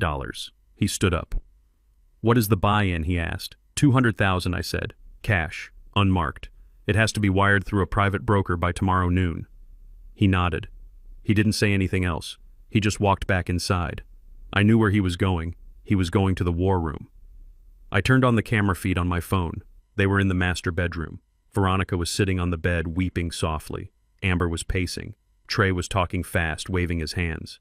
"Mom, listen to me," Trey was saying. "He said it himself. 500%. If we give him the money, he turns 200 grand into $1 million. That bypasses the trust, Mom. That is cash. That is ours." "But it is all I have," Veronica sobbed. "It took me 10 years to save that money. It is my safety net, Trey. If I give it to him and he loses it, he won't lose it." Amber cut in. "He is Harold Banks. He is a genius with money. You heard him at the party. He built this empire. He knows what he is doing, and he wants to do it. He wants to leave us something. He feels guilty about the charity thing." "But why does he need cash?" Veronica asked, wiping her eyes. "Because his accounts are frozen," Amber explained slowly, as if talking to a child. "The fraud investigation, remember. He can't move his own money. He needs liquidity. Mom, this is the only way. If we don't do this, we are stuck with the stipend. We are stuck with 10%. Do you want to live on a budget for the rest of your life? Do you want to clean toilets forever?" Veronica shuddered. The memory of the last few days of housework was fresh and terrifying. 200,000, she whispered. "I have 50, Trey said. From some savings I have." He meant the watch money. "And I can get 50, Amber lied. I can borrow it from my dad." She meant she would take a cash advance on her credit cards or visit a loan shark. "That leaves 100, Mom," Trey said. "You have that in the safety deposit box." "I know you do." Veronica looked at her son. She looked at the future. She saw a choice between a gamble and a guarantee of mediocrity. Greed is a powerful anesthetic. It numbs the fear of risk. Okay, she whispered. Okay, we do it. But we have to make sure the payout comes to us. We will, Amber said, smiling that shark-like smile. We will make him sign a side letter, a promissory note. I turned off the camera. I smiled. They were going to give me their own stolen money to invest in a fantasy. The next morning, the atmosphere in the house was electric. They were being nice to me, extremely nice. Veronica made me oatmeal without burning it. Amber brought me a newspaper. Trey actually held the door open for me. At 10 o'clock, they marched into my library. It was a delegation. Harold, Veronica started. We need to talk. I looked up from my book. About what, my dear? About the investment, Trey said, stepping forward. The Dubai deal. I frowned. I told you, Trey. I can't do it. My accounts are frozen. We know, Veronica said. But ours aren't. Or at least, my cash isn't. She placed a heavy leather satchel on my desk. It made a solid thud. What is this? I asked. It is $200,000, Veronica said, her voice trembling slightly. It is family money. Money I saved. Money the kids scraped together. I looked at the bag. Then I looked at them. You want to invest? I asked. We want to help the family, Amber said, smooth as silk. We believe in you, Harold. We know you can turn this into something big. For all of us. I opened the bag. It was full of stacks of $100 bills. Some were crisp and new. Some were old and smelled of perfume, likely from Veronica's hiding spot. This is a risk, I warned them. High reward means high risk. We trust you, Harold, Trey said. You are the architect. Build us a future. I looked at the money. It was justice in physical form. This was money Veronica had siphoned from my earnings. This was money Trey had gotten from selling my watches. This was money Amber had borrowed against a future she would never have. I closed the bag. All right, I said. If you are sure. We are sure, Veronica said. I will wire this today, I said. The broker is waiting. In 3 months we should see the return. And the profit, Amber asked. I pulled out a piece of paper. I wrote a quick note. I, Harold Banks, acknowledge receipt of $200,000 for investment purposes. Proceeds to be distributed to the family. I signed it. I handed it to Veronica. There, I said. A guarantee. She clutched the paper like it was a holy relic. Thank you, Harold, she said. Thank you. They left the room walking on air. They thought they had just bought a lottery ticket with a winning number. I waited until they were gone. I picked up the bag. It was heavy. I didn't call a broker in Dubai. I didn't call George. I called Mr. Sterling at the bank. I am coming in to make a deposit, I told him. $200,000 cash. Put it in my personal savings, the one they can't touch. I drove to the bank an hour later. I handed the bag to the teller. As she counted it, I felt a deep sense of satisfaction. I wasn't stealing from them. I was recovering my losses. This money would cover the $50,000 they spent on the credit cards. It would cover the cost of the stolen watches. It would cover the severance pay for the staff. I was balancing the books. And the best part was they had handed it to me with a smile. When I got home that evening, they were celebrating. They had opened a bottle of champagne. To the future, Trey toasted, raising his glass. To the future, I replied, raising my glass of water. I looked at them. They were broke. Completely and utterly broke. They had emptied their savings. They had borrowed money. And they had given it all to the man they were trying to kill. The irony was delicious. Harold, Amber said, a little tipsy. When the money comes in, can we look at the penthouse again? I smiled. Amber, I said, when this pays out, you can look at whatever you want. I didn't tell her that the only thing she would be looking at was an eviction notice. I went to bed early that night. I put the receipt from the bank in my safe. They thought they had planted a seed of wealth, but they had just buried themselves. And I was the one holding the shovel. Greed is a hungry beast, and once you feed it, it only demands more. After I took their $200,000 under the guise of the investment opportunity, I saw a change in the atmosphere of my house. The desperation that had plagued Veronica and Trey for weeks had vanished, replaced by a manic kind of anticipation. They walked with a bounce in their steps.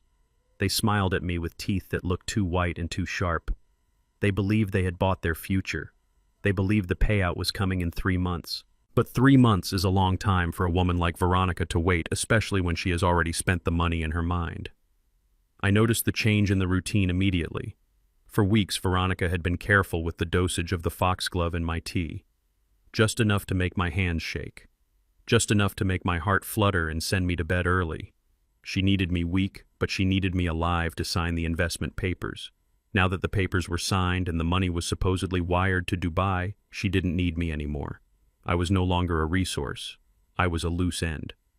It was Wednesday evening, 2 days after they handed over the cash. I was sitting in the library reviewing the camera feeds when I saw Veronica in the kitchen.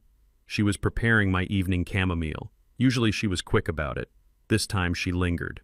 I zoomed in. She wasn't using the small dropper she kept hidden in the spice rack anymore. She was pouring from a small vial directly into the steaming cup. It wasn't a few drops. It was a stream. My heart went cold. That wasn't a sedative. That was an execution. She stirred it vigorously, her face a mask of grim determination. She didn't look like a wife. She looked like a doctor administering a final mercy to a terminal patient. Except I wasn't terminal. I was just inconvenient. I watched her walk toward the library. I had seconds to act. I couldn't drink that tea. The activated charcoal pills I had been taking wouldn't be enough to counteract that dosage. If I drank that, I wouldn't just be faking a heart attack, I would be dead on the floor before the ambulance arrived. I unlocked the library door and sat back in my chair picking up a book. My hands were trembling, and for once I didn't have to act. The reality of my wife trying to murder me was a cold shock to the system, no matter how prepared I thought I was. "Knock, knock," she said, pushing the door open. Her voice was sweet, cloying like syrup that has gone bad. "I brought your tea, Harold. You looked so tired at dinner." She placed the cup on the coaster. The steam rose, carrying the faint scent of bitter almonds masked by the heavy floral smell of the chamomile. "Thank you, Veronica," I said, not looking up. "You are too good to me." "I just want you to be comfortable," she said, standing behind my chair and massaging my shoulders. Her hands were strong. Too strong. "Drink it while it is hot, darling. It will help your heart." I knew she wouldn't leave until I drank it. She wanted to witness the fall. I lifted the cup. My hand shook violently, spilling a little of the hot liquid onto my wrist. I hissed in pain. "Careful," she said, steadying my hand. "Here, let me help." I needed a distraction. I needed 3 seconds. "Veronica," I said, looking at the window. "Did you hear that?" "Hear what?" she asked, looking toward the glass. "The alarm," I said. "The perimeter sensor. I think someone is in the garden." She turned her head sharply toward the window. In that split second, I poured the entire cup into the large potted ficus plant next to my desk. The soil drank it up instantly. I brought the empty cup back to my lips and made a loud swallowing sound. "Ah," I said, wiping my mouth. "That was bitter tonight." "It is a new blend," she said, turning back to me, her eyes scanning the garden. "I don't see anyone, Harold. You are imagining things again." Maybe I said, leaning back and closing my eyes. "Just my mind playing tricks." I waited. She stood there watching me like a hawk watching a field mouse. She was waiting for the gasp. She was waiting for the clutch of the chest. I decided not to disappoint her. I counted to 10 in my head. 1, 2, 3. I let the book slip from my fingers. It hit the floor with a heavy thud. "Harold," she asked, stepping closer. I let out a low groan. I grabbed my left arm, digging my fingers into the fabric of my cardigan. I squeezed my eyes shut and grimaced. My chest. I gasped. "Veronica." My chest. "It feels like an elephant." She didn't run to help me. She didn't call 911. She just stood there and watched. "Is it bad?" she asked, her voice devoid of panic. "Does it hurt?" I slipped out of the chair and fell to the floor. I made sure to knock over the lamp on the way down, creating a crash that would bring the others running. I writhed on the Persian rug, gasping for air, my eyes rolling back. "Help me," I whispered, reaching a hand out to her. "Please." She looked down at my hand. She didn't take it. She took a step back. "It is okay, Harold," she said softly. "Just let go. It is time to rest." The door burst open. Trey and Amber ran in. They saw me on the floor. They saw the overturned lamp. "Mom, what happened?" Trey yelled, freezing in the doorway. "He collapsed," Veronica said, acting now, putting her hand to her mouth. "He just drank his tea and collapsed." "Oh God. Trey, call an ambulance. I think this is it." Trey fumbled for his phone. Amber stood there staring at me with a look of morbid curiosity. She wasn't scared. She was calculating. She was wondering if the will was in the safe. I kept up the act. I let my breathing become shallow. I let my body go limp.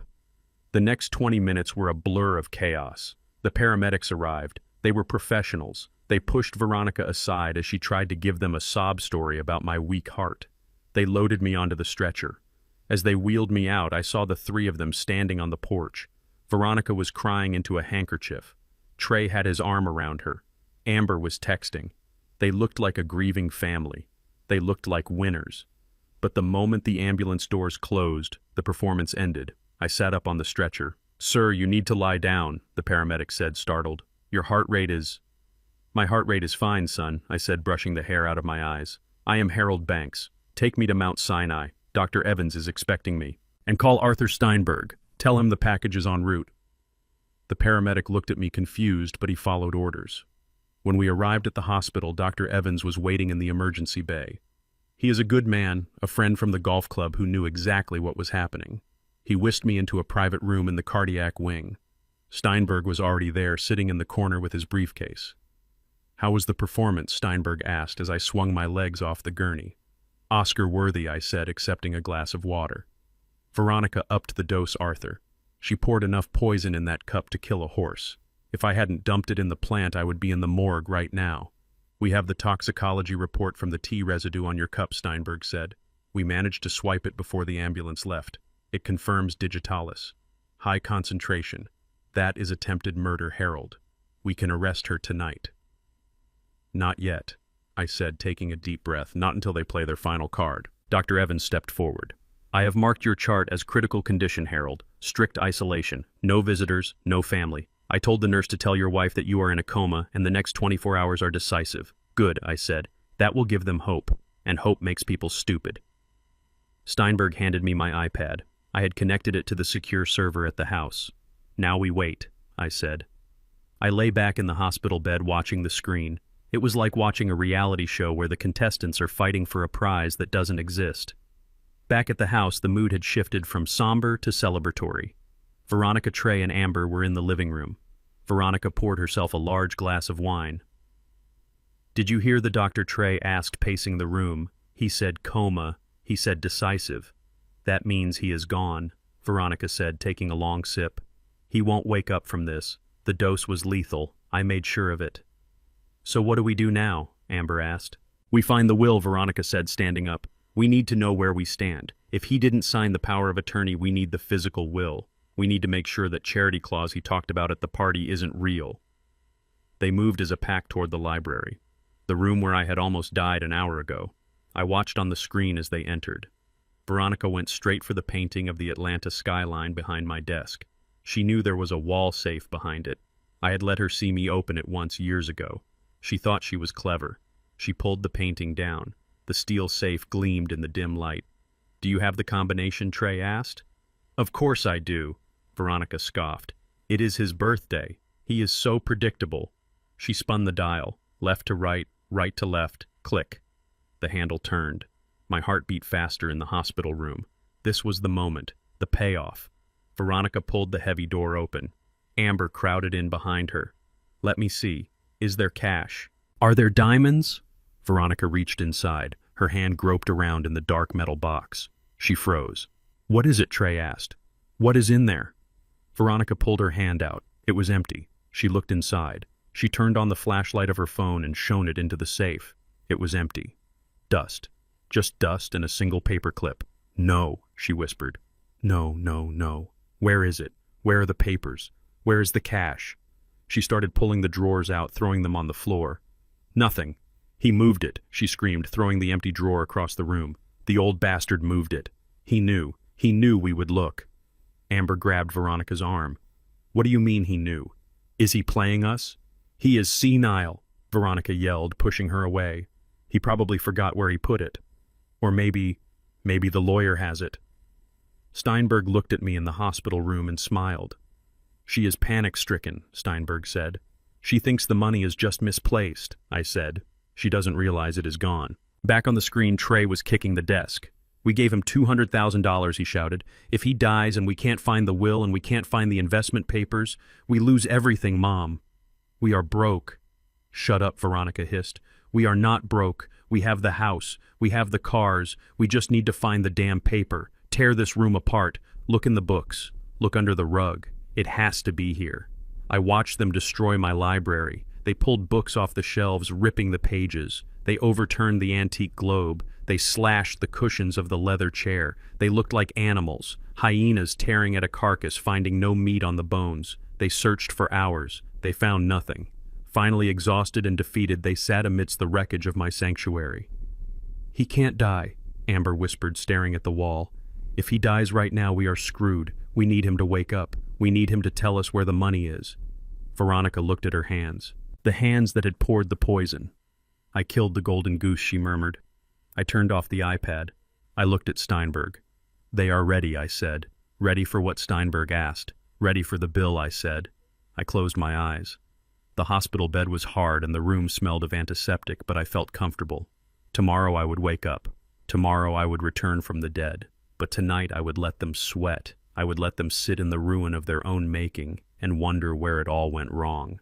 The safe wasn't empty because I was senile. It was empty because I had cleaned house. And tomorrow they would find out that the house didn't even belong to them anymore.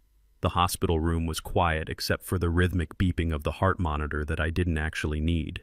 I lay in the bed, propped up by 3 pillows, watching the screen of my iPad with the intensity of a general watching a battlefield from a drone. Beside me, my lawyer Steinberg was peeling an orange, the citrus scent cutting through the sterile smell of antiseptic. We were waiting for the second wave of the attack. The first wave had been the empty safe. The second wave was knocking on the front door of my estate at that very moment. It was 10 in the morning. At the house, Veronica was pacing the living room wearing yesterday's makeup and a look of absolute terror.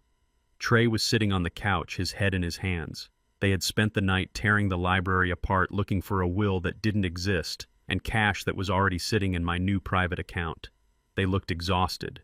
They looked defeated. But they didn't know that the floor was about to drop out from under them completely. The doorbell rang. It wasn't the polite chime of a guest. It was a heavy, insistent pounding. I watched on the screen as Veronica jumped. She looked at Trey. "Who is that?" she whispered, her voice trembling. "Is it the police? Did they find out about the tea?" "Answer it, Trey," she hissed, pushing him toward the foyer. Trey stumbled to the door. He opened it. Standing on the porch was a man in a cheap suit holding a thick envelope. Behind him was a tow truck idling in the driveway right next to the Range Rover. "Trey Robinson," the man asked, checking a clipboard. "Yeah, that is me," Trey said, his voice cracking. "Who are you?" "I am a process server," the man said, shoving the envelope into Trey's chest. "You have been served, and I am here to repossess the vehicle, the Range Rover. Payments are 90 days past due." Trey dropped the envelope.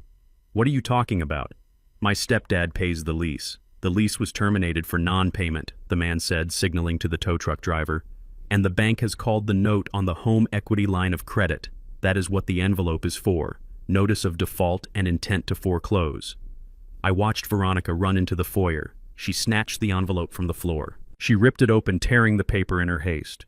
"Foreclosure," she screamed, reading the document. "This is impossible. The house is paid off. Harold paid it off 20 years ago."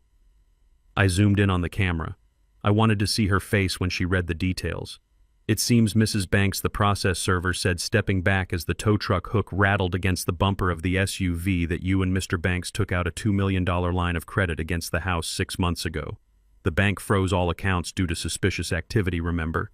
That triggered an automatic audit of all outstanding debts. Since the payments haven't been made in 3 months, the bank is taking the house." Veronica went white. She looked at Trey. Trey looked at the floor. I sat up in my hospital bed, a cold smile playing on my lips. I knew about the loan. Of course I knew. I received the alert 6 months ago when a credit inquiry was run on my Social Security number. I investigated it quietly. I found the documents. My signature was on them, but it was a forgery, a clumsy one. Trey had practiced my signature, but he pressed too hard with the pen. I knew they had taken the money, $2 million. They had gambled it away, spent it on cars, jewelry, and the down payment for the penthouse that fell through. I had let them do it. I had let them dig the hole. Because now that I had reported identity theft, the bank wasn't just coming for the money. They were coming for the fraudsters. "You forged his signature," Veronica shrieked, hitting Trey on the shoulder. "You told me he signed it. You told me he agreed to the loan to help you start your business." I thought he wouldn't notice," Trey stammered, backing away. "I thought we could pay it back before he found out. Pay it back with what?" Veronica screamed. "We are broke, Trey. We have nothing, and now we are losing the house. The process server tipped his imaginary hat. You have 24 hours to vacate the premises, ma'am, or the sheriff will come to escort you out. He turned and walked away. The tow truck roared to life, dragging the Range Rover down the driveway, the tires screeching in protest. In the foyer, the silence was deafening. Then Amber walked in. She had been standing on the stairs listening. She was wearing a white dress, carrying a Louis Vuitton suitcase. She looked pristine, untouched by the chaos. She walked past Veronica, who was sobbing on the floor. She walked past Trey, who was shaking. "Where are you going, babe?" Trey asked, reaching for her hand. "Don't touch me," she said, her voice like ice. "Babe, please," Trey begged. "It is just a misunderstanding. We can fix this. Harold will wake up. He will fix it." "Harold isn't waking up," Amber said, checking her reflection in the hall mirror. "And even if he does, he isn't going to fix a $2 million fraud you committed. You are going to jail, Trey." But we are getting married," Trey whispered. "The penthouse. The future. There is no penthouse." Amber laughed, a sharp, cruel sound. "There is no money. There is no future. You are a loser, Trey. A broke loser with a criminal record pending." She walked to the door. "Wait," Trey yelled. "How are you going to leave?" "They took my car." Amber held up a set of keys. They jingled merrily. "I took the keys to the sedan," she said. "The old one. It is not a Porsche, but it will get me to the airport." "That is Harold's car," Veronica shouted, standing up. "You can't take that." "Watch me," Amber said. She opened the door. She didn't look back. She didn't say goodbye. She just walked out into the sunlight, leaving the two parasites to feed on each other. I watched Trey run after her, but he was too late. The sedan peeled out of the driveway, leaving a cloud of dust. Trey fell to his knees in the driveway, screaming her name. It was pathetic. It was tragic. It was perfect. Inside the house, Veronica was hyperventilating. She looked at the foreclosure notice. She looked at the empty spot where the cars used to be. She realized finally that she was trapped. She grabbed her purse. She grabbed her keys to her own car, the one she hadn't driven in years because she preferred being chauffeured. It was a small, compact car she had kept from before our marriage. "I have to get to the hospital," she muttered to herself, pacing the foyer. "I have to wake him up. I have to make him sign. He can stop this. He has the money." She ran out the door. I looked at Steinberg. "She is coming, Arthur," I said. Steinberg nodded. He picked up his phone. "Security," he said into the receiver. "This is Arthur Steinberg, attorney for Mr. Harold Banks." "Yes." "We have a code red. A woman named Veronica Banks is approaching the facility. She is not to be admitted under any circumstances. She is a person of interest in an attempted murder investigation. Lock down the floor." I watched the screen as Veronica's car sped out of the driveway. She was driving recklessly, crossing the center line. She was desperate. 20 minutes later, she arrived at Mount Sinai. I switched the feed to the hospital security cameras, which Steinberg had hacked into for me. Veronica ran into the lobby. Her hair was wild. Her mascara was running. She looked like a mad woman. "I need to see my husband," she screamed at the receptionist. "Harold Banks. Room 402. It is an emergency." "I am sorry, ma'am," the receptionist said calmly. "Mr. Banks is in isolation. No visitors." "You don't understand," she yelled, trying to push past the desk. "They are taking our house. He has to sign the papers. He has to tell the bank it was a mistake." Two large security guards stepped in front of her. "Ma'am, you need to step back," one of them said. "Get out of my way," she shrieked, clawing at the guard's jacket. "I am his wife. I have rights. Let me see him. Let me wake him up." The guard grabbed her arm. "Ma'am, we have orders from Mr. Banks's attorney. You are barred from the premises. If you do not leave, we will call the police." "Police?" She laughed hysterically. "Call them. I don't care. Just let me see him." She lunged for the elevators. The guards tackled her. It wasn't a violent tackle, just a firm restraint, but Veronica fought like a cornered animal. She kicked. She bit. She screamed my name. "Harold, help me. Harold, save us." I watched from my bed 4 floors above. I watched the woman who had poisoned my tea begging for my help. I didn't feel pity. I felt clarity. She didn't want to see me because she loved me. She wanted to see me because she needed a signature. She needed a shield. She wanted to drag my dying body out of bed to save her from the consequences of her own greed. The police arrived at the lobby. They handcuffed her. Not for the poison, not yet, but for disorderly conduct and trespassing. I watched them lead her away. She was slumped over, defeated. I turned to Steinberg. "The house is gone," I said. "The cars are gone. The girl is gone. And now the wife is in custody." Steinberg closed his folder. And Trey, I asked. I looked back at the house feed. Trey was sitting in the driveway alone. He was holding his head. He was crying. He is waiting for his mother, I said. He doesn't know she isn't coming home tonight. I took a sip of orange juice. Steinberg Arthur, I said. Call the bank. Tell them I am awake. Tell them I am ready to cooperate with the fraud investigation regarding the forged HELOC.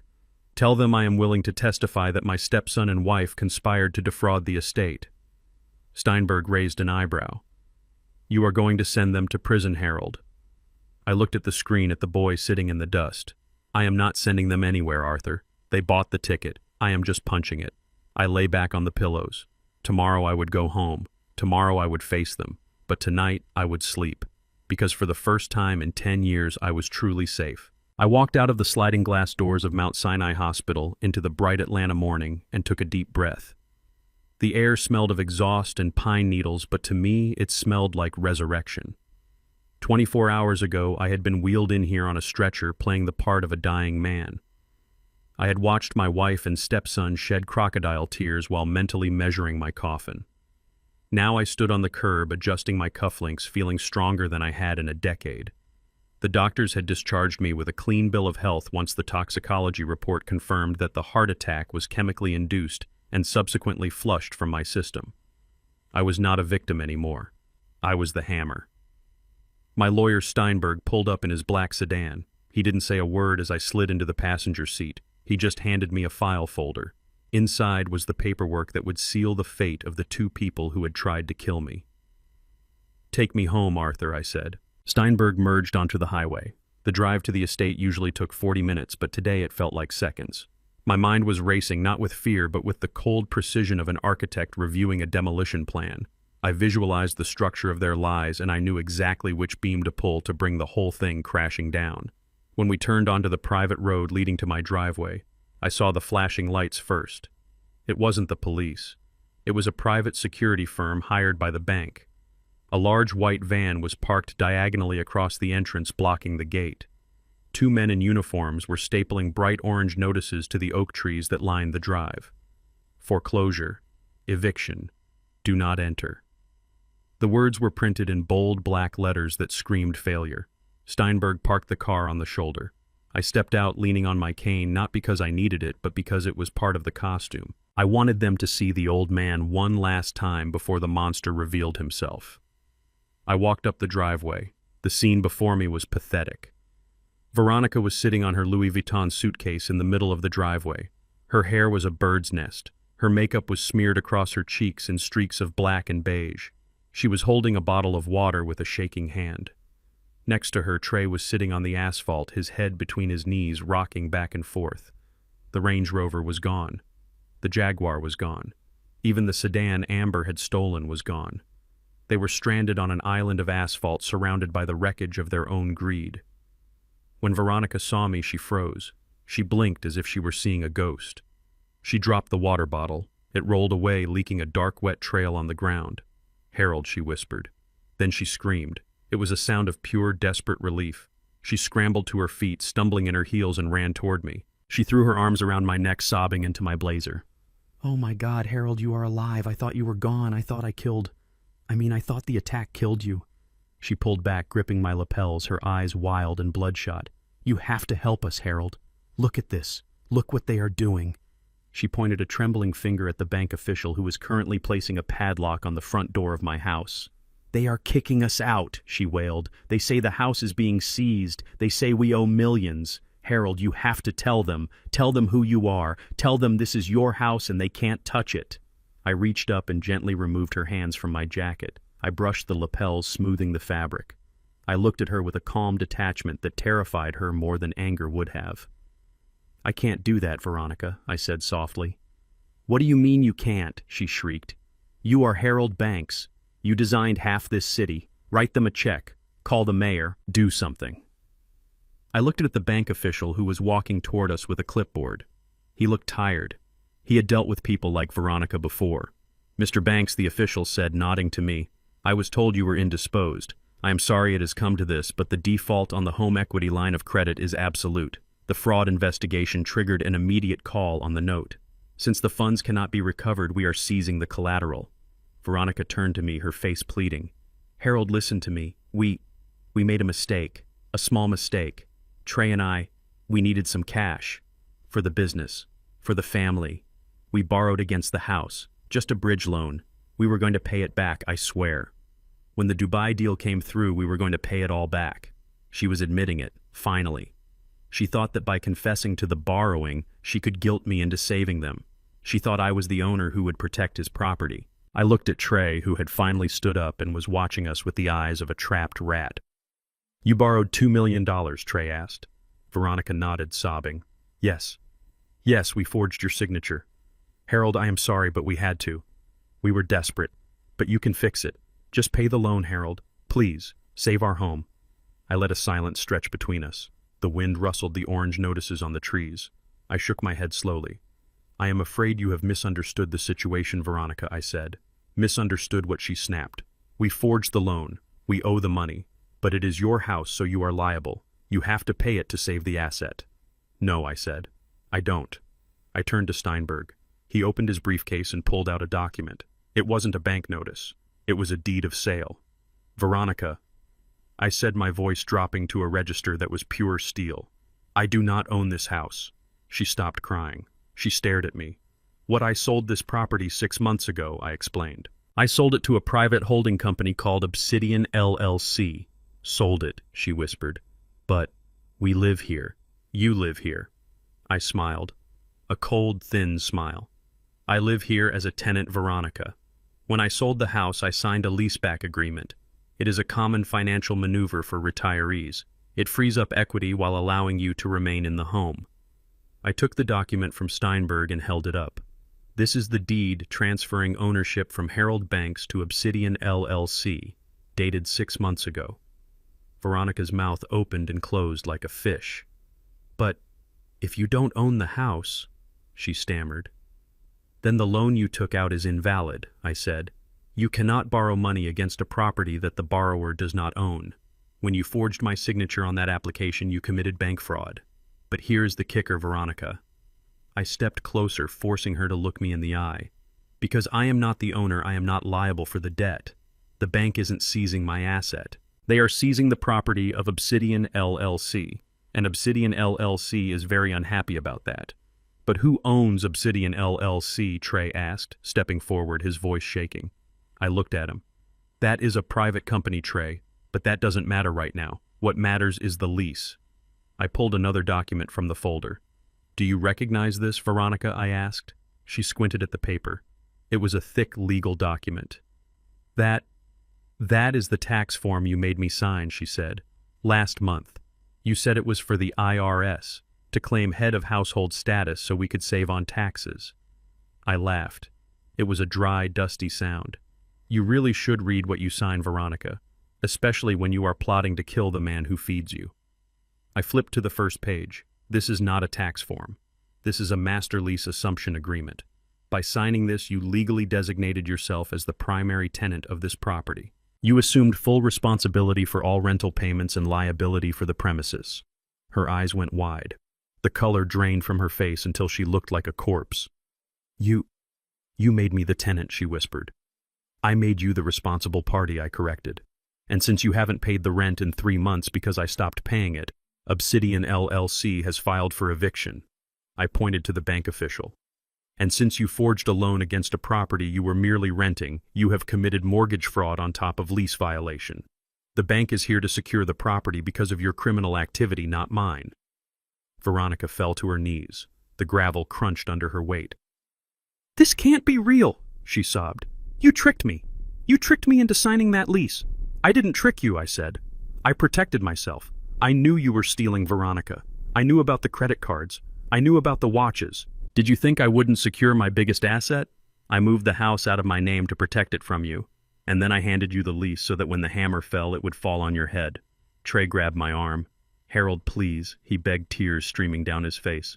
You can't let us go to jail. If the bank finds out we forged the loan on a house we didn't own, that is federal. That is 20 years. I looked at his hand on my sleeve. I looked at the gold watch he was wearing. My gold watch. I removed his hand. It is federal, Trey, I agreed.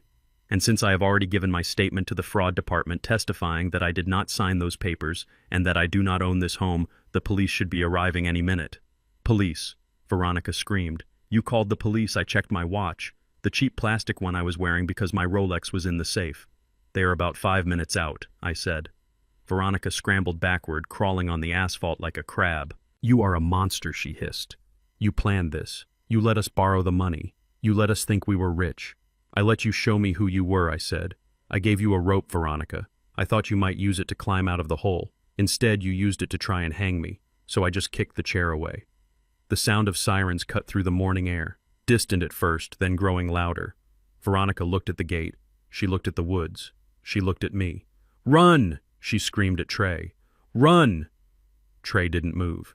He was paralyzed by the magnitude of his stupidity. I stood there leaning on my cane, watching the end of my marriage approach with flashing blue lights. I didn't feel sad. I didn't feel happy. I felt clean. The house behind me was just wood and stone. I could buy another one. I could build another one.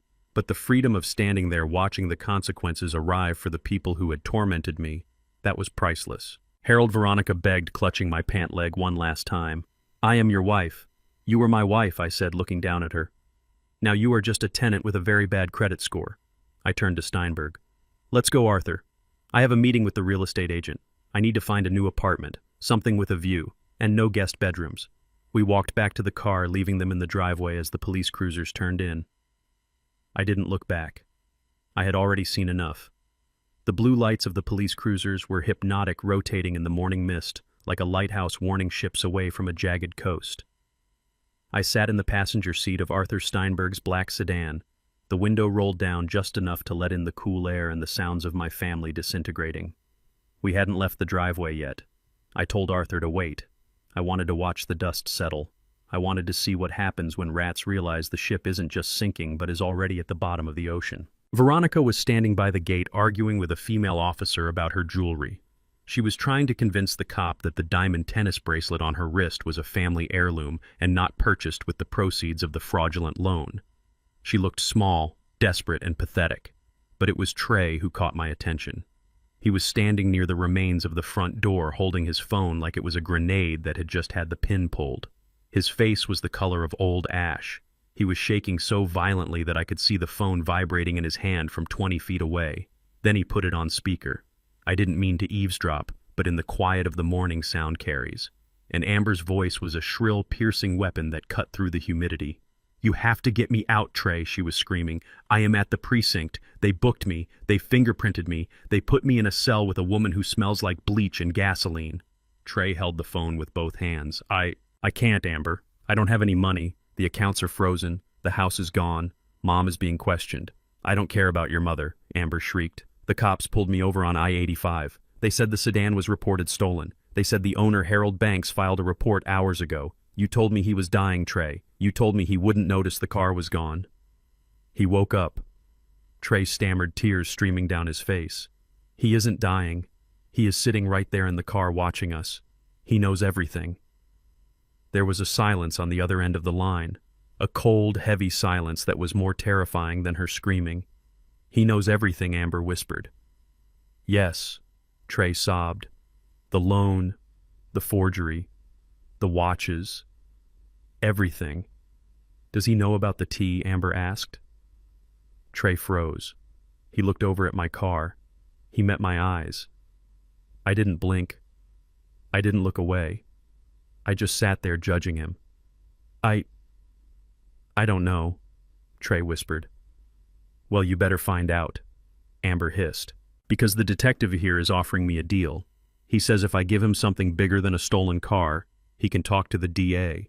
He wants to know why I was fleeing the state. He wants to know about the domestic situation." "Don't do it," Amber, Trey begged, dropping to his knees on the gravel. "Don't say anything. That is conspiracy to commit murder. That is life in prison. It is only life in prison if I go down for it," Amber said, her voice cold and detached. "But if I turn state's witness, if I tell them that Veronica mixed the foxglove and you bought the prepaid card to order it online, maybe I just get probation. I am just the girlfriend, Trey. I didn't pour the cup." "Amber, please," Trey cried. "You have 10 minutes, Trey," she said. "Get me a lawyer, get me bail money, or I start talking about the botanical garden your mother was growing in the kitchen." The line went dead. Trey stayed on his knees, staring at the phone. He looked at his mother, who was still arguing about her bracelet, oblivious to the fact that the guillotine blade was hovering inches above her neck. He looked at me. I saw the calculation happen in real time. It was a primitive survival instinct kicking in, the kind that makes a starving animal eat its own young. He realized that the ship had gone down and there was only one life raft left. Me. He stood up. He wiped his face with his sleeve. He didn't walk toward his mother. He walked toward my car. He moved fast, stumbling over his own feet. He reached the window and gripped the frame, his fingers white. "Harold," he gasped. "Harold, please, wait." I looked at him. I didn't roll the window down any further. "You are blocking my view, Trey," I said calmly. "Harold, she is going to talk," he said, his words tumbling out in a panic. "Amber, she is going to tell them. Tell them what I asked, feigning ignorance. That she stole my car. I already told them that." "No, Harold. About the tea." "About the heart attack." I raised an eyebrow. "My heart attack was natural, Trey. The doctor said it was stress." "It wasn't stress," he blurted out, leaning closer, his breath smelling of fear and stale alcohol. "It was poison." I signaled Steinberg with a small hand gesture. He tapped the record button on the console. "Poison," I repeated. "That is a very serious accusation, Trey." "It was Mom," he said. He didn't even hesitate. He threw her under the bus so fast I almost felt the tires bump. It was all her idea. She read about it in some gardening book. Foxglove, digitalis. She said it mimics heart failure. She has been putting it in your chamomile for weeks. I kept my face neutral, though inside I was reeling. Hearing it confirmed, hearing the details from the boy I raised was a different kind of pain. "And you knew about this?" I asked. I tried to stop her." Trey lied. "I told her it was dangerous. But she said we needed the money. She said you were going to cut us off. She made me buy the prepaid visa to order the extract from a supplier in China. She said if I didn't do it, she would kick me out." "So you helped her," I said. "You facilitated an assassination attempt on your stepfather because you wanted a penthouse." "I was scared, Harold," he pleaded, gripping the door handle. "She is crazy. You know how she is. She dominates everything. I am a victim here too." "You are an accomplice, Trey," I corrected him. "Harold, listen to me," he whispered, looking back at Veronica, who was now watching us with suspicion. "I can testify. I can tell the police everything. I can give you the laptop where she ordered it. I can show you the emails. I will give you everything on a silver platter. Just don't let them arrest me. Tell them I was a whistleblower. Tell them I came to you." He was selling his mother for a get-out-of-jail-free card.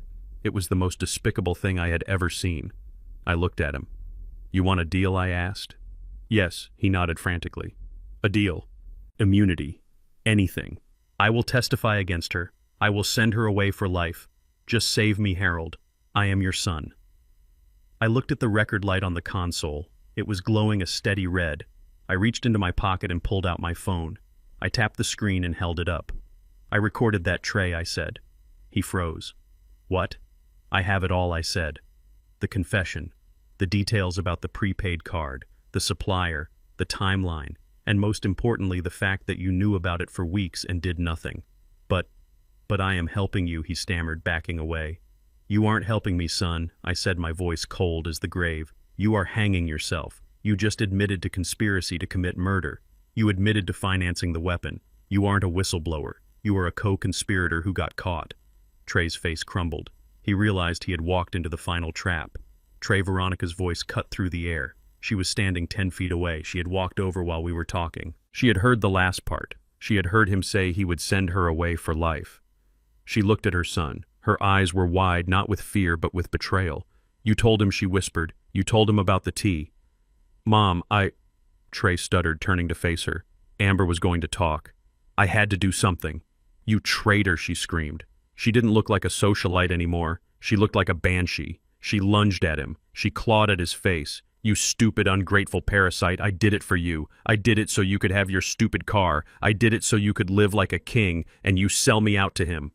She slapped him. A hard cracking sound that echoed off the metal of the car. Trey shoved her back. "Get off me. You are the one who poisoned him. You are the one who ruined everything. I never wanted to kill him. You made me." I stood there by the car watching them tear each other apart. It was biblical. The house was locked. The money was gone. And now the blood bond was broken. The police officers ran over. They pulled Veronica off of Trey. She was kicking and screaming, spitting curses at her own child. "He is lying," she shrieked at the cops. It was his idea. He found the website. He mixed the powder. "Arrest him, arrest my son."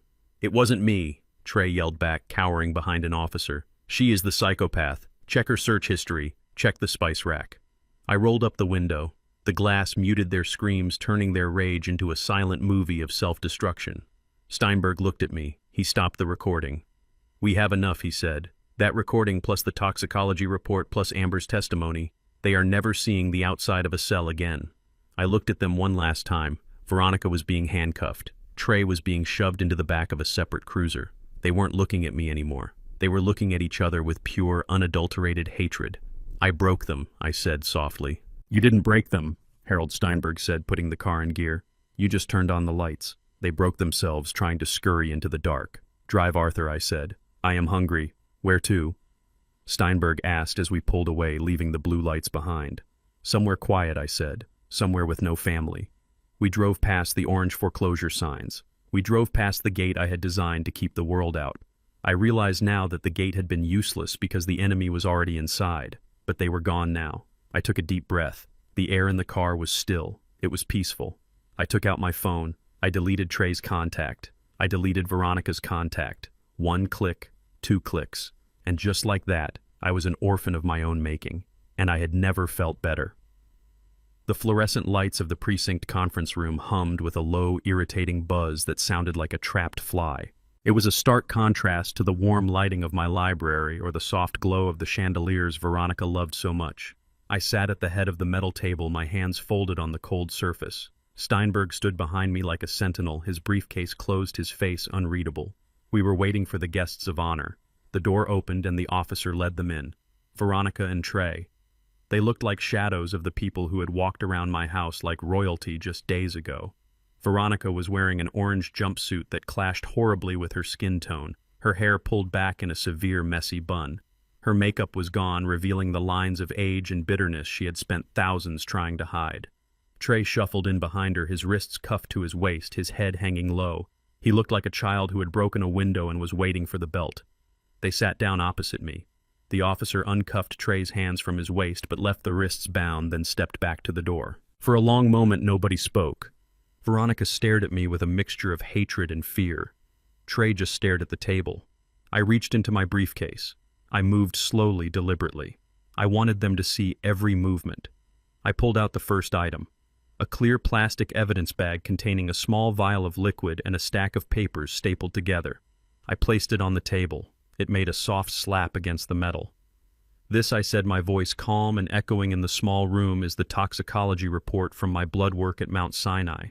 It shows lethal levels of digitalis. Next to it is the printout of the online order for foxglove extract paid for with a prepaid Visa card purchased by Trey. And on this USB drive is the recording of you two discussing the dosage in my kitchen." Veronica flinched. She looked at the bag as if it were a venomous snake. I reached into the briefcase again. I pulled out a yellow slip of paper. It was wrinkled. It smelled faintly of stale tobacco smoke. I placed it next to the toxicology report. "This is a pawn shop ticket from Silas's exchange. It lists 3 vintage watches, a Patek Philippe, a Vacheron Constantin, and a Rolex Submariner. It is signed by Trey Robinson and it bears his right thumbprint in black ink. It is proof of grand larceny and the sale of stolen property across state lines since the buyer Silas ships internationally." Trey let out a small whimper. He knew exactly what that ticket meant. It meant 10 years minimum. I reached into the briefcase a third time. I pulled out a thick document bound in blue paper. It was the foreclosure notice and the fraud investigation report from the bank regarding the home equity line of credit. I placed it next to the pawn ticket. "And this is the evidence of bank fraud, wire fraud, and identity theft. $2 million borrowed against a house you didn't own using a signature that wasn't yours." I lined them up perfectly. 3 piles. 3 crimes. 3 nails in their coffins. I looked at them. "You are looking at life in prison," I said. "Attempted murder, grand larceny, federal bank fraud. The district attorney is very excited about this case. He calls it a slam dunk. He says juries hate people who poison old men." Veronica began to cry. It wasn't a sad cry. It was an angry, frustrated cry. "What do you want, Harold?" she spat. "You came here to gloat. You came here to watch us suffer." I leaned back in my chair. I came here to offer you a choice, I said. A choice, she asked, wiping her nose on her sleeve. Yes, I have spoken to the district attorney. He respects me. He knows I am the victim here. He is willing to offer a plea deal, but only if I agree to it. Only if I say that I am satisfied with the outcome. I pointed to the 3 piles. Option 1 is simple. We proceed to trial. I testify. The recordings play in open court. The bank testifies. Silas testifies. You both go to federal prison for 20 to 30 years. You lose everything. You die in a cage. Trey started shaking. I can't go to prison, Harold. I can't. They will kill me in there. I ignored him. Option 2, I continued, is that you sign this. I signaled Steinberg. He slid a document across the table. What is this? Veronica asked, squinting at the paper. It is a confession, I said, but not to the murder. It is a confession of financial liability. By signing this, you admit that the $2 million debt is yours and yours alone. You agree to take on the full repayment of the loan plus interest and penalties.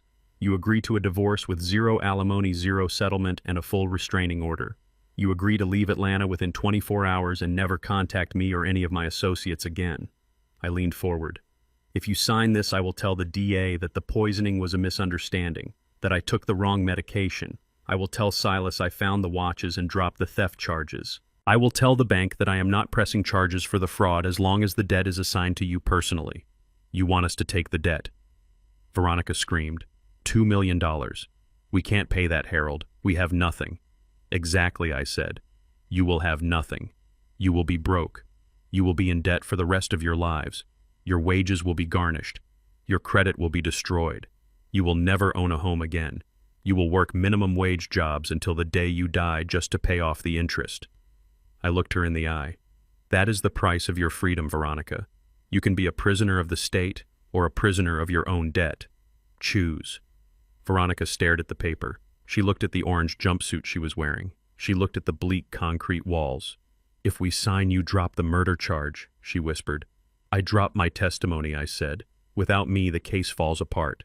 She looked at Trey. He was nodding frantically. Sign it, Mom, he begged. Sign it. I don't want to go to jail. I will work. I will do anything. Just get me out of here. Veronica looked back at me. Her eyes were filled with a venom so pure it was almost impressive. You planned this, she hissed.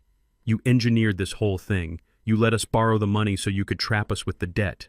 I didn't force you to sign anything, Veronica, I said. I didn't force you to steal. I didn't force you to pour poison in my cup. You did those things because you are greedy and you are stupid.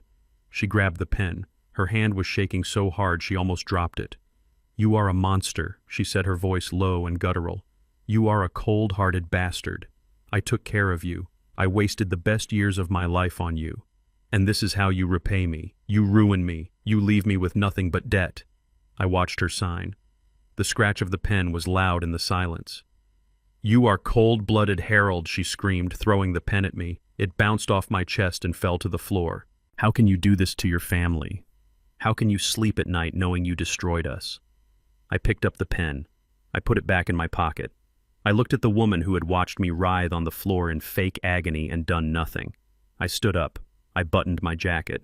I am cold-blooded, Veronica, I admitted, looking down at her. I picked up the evidence bags.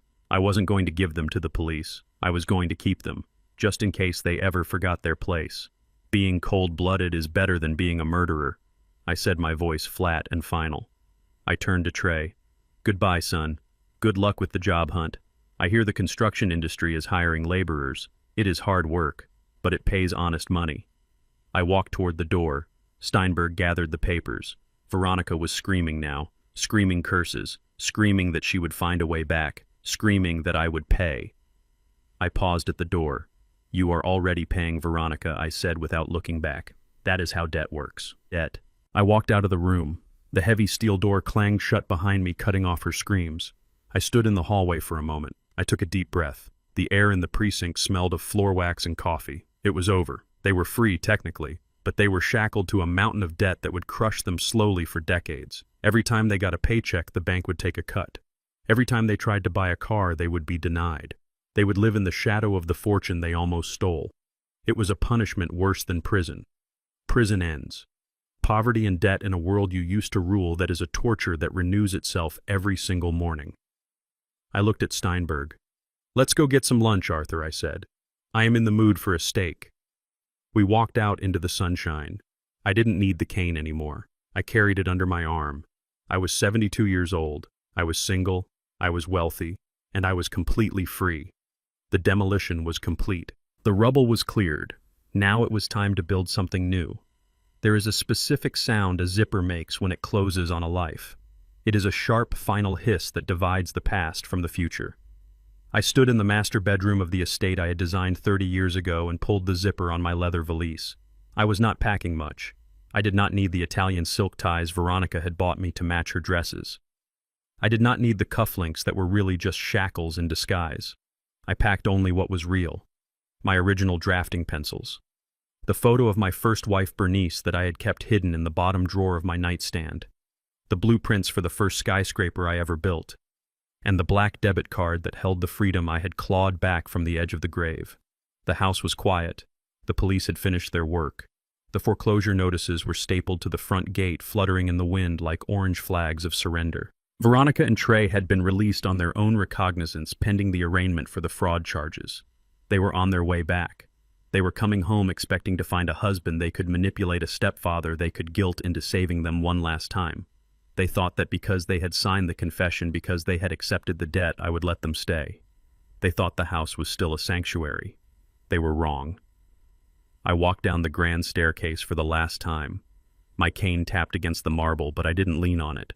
I carried it like a scepter. I walked into the foyer and placed my bag by the door. I looked at the crystal chandelier that Veronica had insisted on installing. It was gaudy. It was excessive. It was exactly like her. Beautiful to look at, but cold to the touch and terrifyingly expensive to maintain. The front door opened. They walked in. Veronica looked like a woman who had walked through a hurricane. Her orange jumpsuit had been exchanged for the wrinkled clothes she had been arrested in. Her hair was flat. Her eyes were hollow. Trey trailed behind her, looking less like a man and more like a shadow that had lost its object. They stopped when they saw me standing there with my bag. Harold, Veronica whispered. Her voice was cracked dry from hours of screaming in a holding cell. "Where are you going?" I buttoned my jacket. I smoothed the lapels. "I am leaving Veronica," I said simply. "Leaving?" She repeated, blinking as if the word made no sense. "You can't leave. This is your house. We just signed the papers. We took the debt, Harold. We did what you asked. You said if we signed, you would help us." I shook my head slowly. I said I would drop the testimony I corrected. I said I would not press charges for the theft. And I kept my word. The police are not here. You are not in jail. You are free. I picked up my bag. But my freedom, Veronica, does not include living with the people who tried to bury me. Trey stepped forward. He looked at the bag, then back at me. "But where are we supposed to go?" he asked, his voice trembling. "You can't just leave us here. The bank, the foreclosure." I smiled. It was a cold, professional smile, the kind I used to give to contractors who failed to meet code. "That brings me to the second matter," I said. I reached into my pocket and pulled out a single white envelope. I placed it on the console table under the hallway mirror. "What is that?" Veronica asked, staring at the envelope with dread. "That I said is a notice from the landlord." "The landlord?" she stammered. "But you said Obsidian LLC owns the house." "Correct," I said. Obsidian LLC is the holding company, and as the primary investor in Obsidian LLC, I have directed the management to terminate the lease effective immediately. "Terminate the lease," she whispered. "Yes," I continued. "You see, Veronica, when you signed that assumption of lease document, you became the primary tenant. But a tenant requires a guarantor, someone with credit, someone with assets. Until this morning, that guarantor was me. I was backing your residency." I took a step toward the door. "But 10 minutes ago, I withdrew my guarantee." Veronica grabbed the table to steady herself. "You withdrew it." "I did. And without a guarantor, considering your current credit score, which is now non-existent, and your debt load, which is now over $2 million, thanks to the confession you signed, Obsidian LLC considers you a high-risk tenant." I looked at the grandfather clock ticking in the corner. "You have 24 hours to vacate the premises," I said. "At noon tomorrow, the locks will be changed. The security code will be reset. Anything left inside will be considered abandoned property and auctioned off to pay a fraction of the back rent you owe. 24 hours, Veronica shrieked. Her fatigue vanished, replaced by pure panic. You can't do that. We have nowhere to go. We have no money. You took the 200,000. You took everything. I didn't take it, Veronica, I said, my voice hard. I recovered it. That was the cost of doing business with you. But the loans, she cried. We borrowed that money, Harold. We borrowed 50,000 from people you don't say no to. We borrowed from sharks. If we don't pay them back. She stopped. She realized what she had said. She admitted that she wasn't just in debt to the bank. She was in debt to the streets. I looked at her. I saw the terror in her eyes. The realization that she wasn't just broke, she was hunted. That sounds like a personal problem, I said. I opened the door. The afternoon sun flooded the foyer, blindingly bright. Harold, please, Trey begged, falling to his knees. He was crying again. He was always crying when the consequences arrived. Don't leave us. They will kill us. The loan sharks. They know where we live.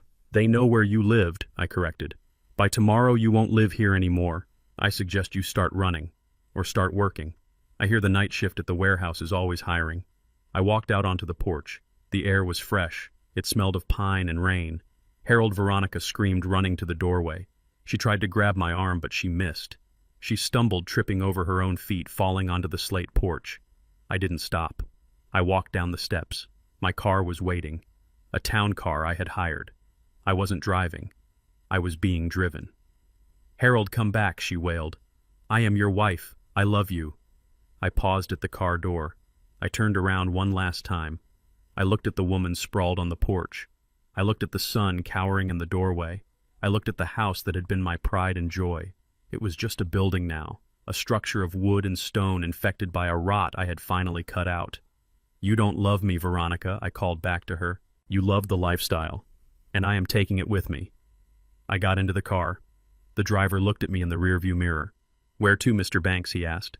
I looked at the house as we pulled away. I saw Veronica standing up, screaming at the closed gate. I saw Trey slumping against the doorframe. They were small. They were insignificant. They were in the past. Take me to the airport, I said. I have a flight to catch. Going on vacation, sir? The driver asked. No, I said, settling back into the leather seat. I am going to start a new life. I closed my eyes. I thought about the debt they now carried. $2 million to the bank, $50,000 to the loan sharks. No assets, no home, no reputation. They were in a prison of their own making, a prison with no walls but no exit. The car turned onto the main road. The estate disappeared behind the trees. I felt a weight lift off my chest, a weight I hadn't realized I was carrying for 10 years. I checked my pocket. The black card was there. The photo of Bernice was there. I was 72 years old, and I had never felt so young. The demolition was over, the site was cleared, and the silence was beautiful. The eviction was not a noisy affair. It was surgical. At exactly noon, the sheriff deputies arrived at the estate not with sirens, but with a quiet efficiency that made the whole process feel even more final. I was not there to see it physically, but my security team live streamed the event to the large monitor in my new office downtown. I watched as Veronica and Trey dragged their suitcases down the long driveway, the wheels clattering against the slate. They looked back once at the house that had been their kingdom for 10 years. The locks were already being changed. The gate was closing. They were on the street. They had no car because the bank had repossessed the SUV and Amber had stolen the sedan. They had no cash because they had given it all to me for the fake investment. And they had no friends because people like Veronica and Trey only cultivate relationships that have a transaction value, and their value had just hit zero. I watched them stand on the curb. Veronica was making a call. She was calling the number on the eviction notice, the number for Obsidian LLC. I picked up the phone on my desk. It rang. Obsidian LLC Executive Office. I answered, changing my voice slightly to sound like a receptionist. Please hold. I put her on hold. I let her listen to the elevator music. I let her sweat in the midday Georgia sun while the reality of her situation sank in. After 10 minutes, I picked up again. Mr. Black will see you now, I said, using my pseudonym. Come to the Centennial Tower. Penthouse Suite. You have 1 hour to appeal the eviction. I hung up. I sat back in my leather chair and spun around to face the window. The Centennial Tower is the tallest building in Atlanta. I know because I designed it in 1998. I occupy the top floor. From here, the cars look like ants and the people look like nothing at all. It gives you a perspective on power. An hour later, my assistant buzzed me. "They are here, Mr. Banks. They look distressed." "Send them in," I said, "and keep the door locked behind them." I spun my chair around so that my back was to the door. I wanted them to see the view first. I wanted them to see the city I had helped build. The heavy oak doors creaked open. I heard the shuffle of feet. I heard Veronica's ragged breathing. "Hello?" she called out, her voice trembling. "Is this Mr. Black?" We spoke on the phone. "We are the tenants from the Oak Creek estate. There has been a terrible mistake." I didn't turn around. I kept looking at the horizon. "There is no mistake, Ms. Banks," I said, my voice deep and distorted by the acoustics of the high-backed chair.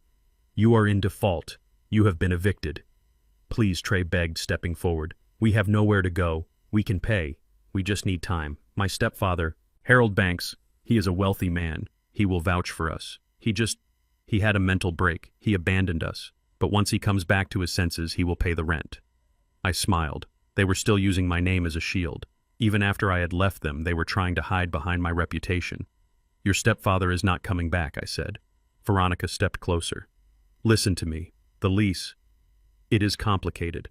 I didn't know what I was signing. I was tricked. But we have rights. You can't just throw a family on the street without a hearing. We will sue you. We will sue Obsidian LLC for everything it is worth." I laughed. It was a low, dry sound. "You want to sue Obsidian LLC?" I asked. "Yes," she hissed, getting some of her old fire back. "We will drag you into court. We will expose your predatory practices. Do you know who I am? I am Veronica Banks. I have connections." I spun the chair around. "I know exactly who you are, Veronica," I said. The silence that followed was absolute. It was the silence of a heart stopping. Veronica dropped her purse. Trey backed up until he hit the door. They stared at me sitting there in the tailored suit of a CEO, looking healthier and sharper than I had in years. "Harold," she whispered. "Hello, Veronica," I said, gesturing to the empty chairs in front of my desk. "Please, sit down. You wanted to speak to the management." You are Mr. Black," she stammered. "I am the managing director of Obsidian LLC," I said, "and I am the sole shareholder." She looked around the massive office. She looked at the architectural awards on the wall. She looked at the nameplate on the desk. "You own the company," she gasped. I leaned forward, steepling my fingers. "Did you really think I sold my house to a stranger, Veronica? Did you think I would let my life's work pass into the hands of some random investor?" I stood up and walked to the window.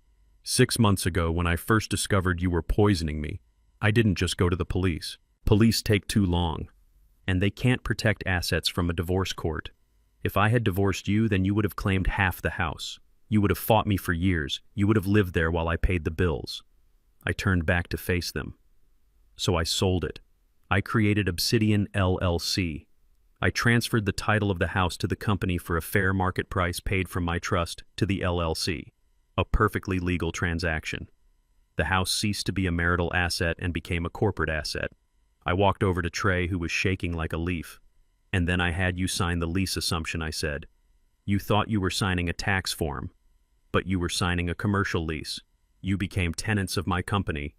"This is fraud," Veronica screamed. "This is entrapment. It is business," I said, cold as ice.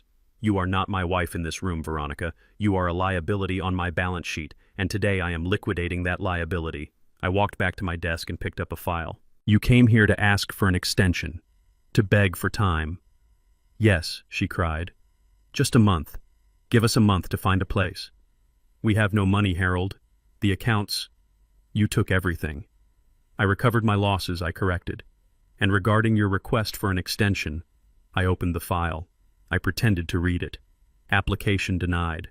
Why, she wailed, falling to her knees on the plush carpet. "Why are you doing this?" "Because you are bad tenants," I said, closing the file. "You damaged the property. You attempted to murder the landlord, and you forged a $2 million loan against the company's asset." I looked at them. In the corporate world, when an employee steals from the company and tries to kill the CEO, we don't give them a severance package. We fire them. I pressed a button on my desk. "Security, please escort the former tenants from the building." The doors opened. Two large men in black suits entered. They were professional, silent, and imposing. "No," Trey shouted as they grabbed his arms. "No, Harold, please, you can't do this. I am your son." "You are a trespasser," I said, turning my back on them. Veronica lunged for my desk. She tried to grab the nameplate, she tried to grab anything. "I will kill you," she screamed as the guards dragged her back. "I will kill you for this." "You already tried," I said over my shoulder. "And you failed." They dragged them out. I listened to their screams fade down the hallway. I listened to the elevator ding as it arrived to take them down to the street, to the pavement, to the reality they had tried so hard to escape. I walked back to the window. I looked down at the city. Somewhere down there, amidst the traffic and the noise, Veronica and Trey were standing on a sidewalk with their suitcases. They had a debt of $2 million. They had a criminal record pending. And they had just been fired from the only life they knew. I took a deep breath. I picked up my phone. I dialed Steinberg. "It is done, Arthur," I said. "How did they take it?" Steinberg asked. "They were surprised," I said. "They didn't know I had a corner office." "And the house?" Steinberg asked. "Sell it," I said. "Liquidate it. I don't want to live there anymore. It smells like them." "What will you do?" Steinberg asked. I looked around the office. It was clean. It was modern. It was mine. "I am going to build something new." "Arthur," I said, "I have some ideas, some blueprints I haven't looked at in years." I hung up. I sat there for a long time watching the sun set over Atlanta. The city lights began to twinkle on like diamonds. I was alone. But for the first time in my life, being alone didn't feel like loneliness. It felt like victory. I opened my drawer and took out a fresh drafting pencil. I pulled a clean sheet of paper toward me. I started to draw. A new foundation. A new structure. No cracks. No rot. Just steel and stone and the quiet satisfaction of a man who had cleaned his own house. The coffee tasted different now. It was rich and dark with notes of chocolate and cherry, but the most distinct flavor was the absence of metallic bitterness. For the first time in 10 years, I could drink a cup of coffee without wondering if it was going to stop my heart. I sat on the balcony of my new penthouse apartment on the 25th floor of the Sovereign Building. Below me, the surface of the lake shimmered like a sheet of hammered silver reflecting the morning sun. It was quiet up here. No screaming, no accusations, no greedy whispers in the hallway.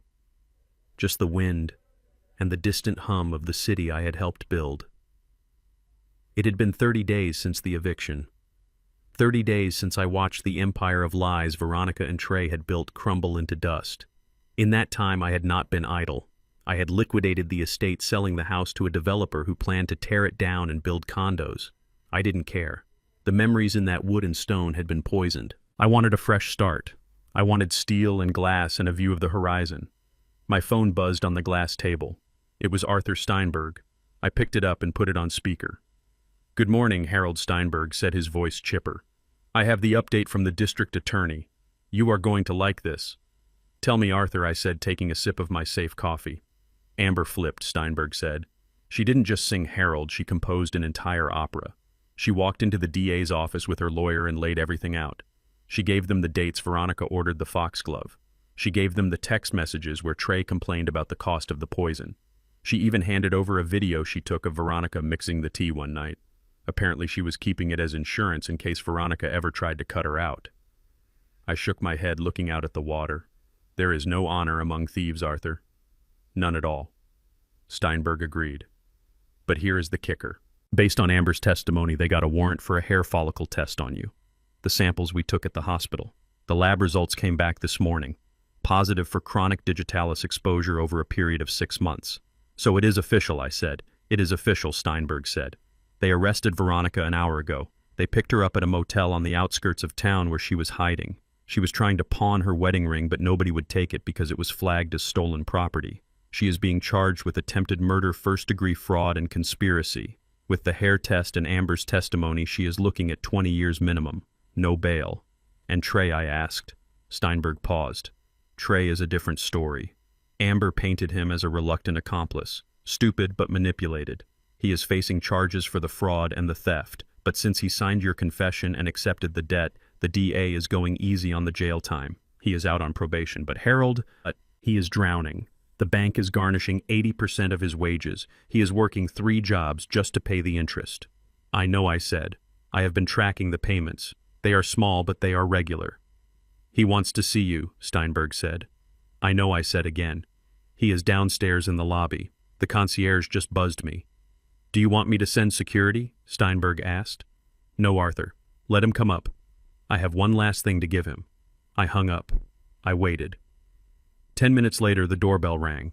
I walked to the door and opened it. Standing in the hallway was a man I barely recognized. The Trey I knew wore Italian loafers and silk shirts. The Trey I knew smelled of expensive cologne and arrogance. This man smelled of industrial cleaner and stale sweat. He was wearing a gray jumpsuit with a patch that said City Sanitation on the chest. His hands were rough, his fingernails rimmed with dirt.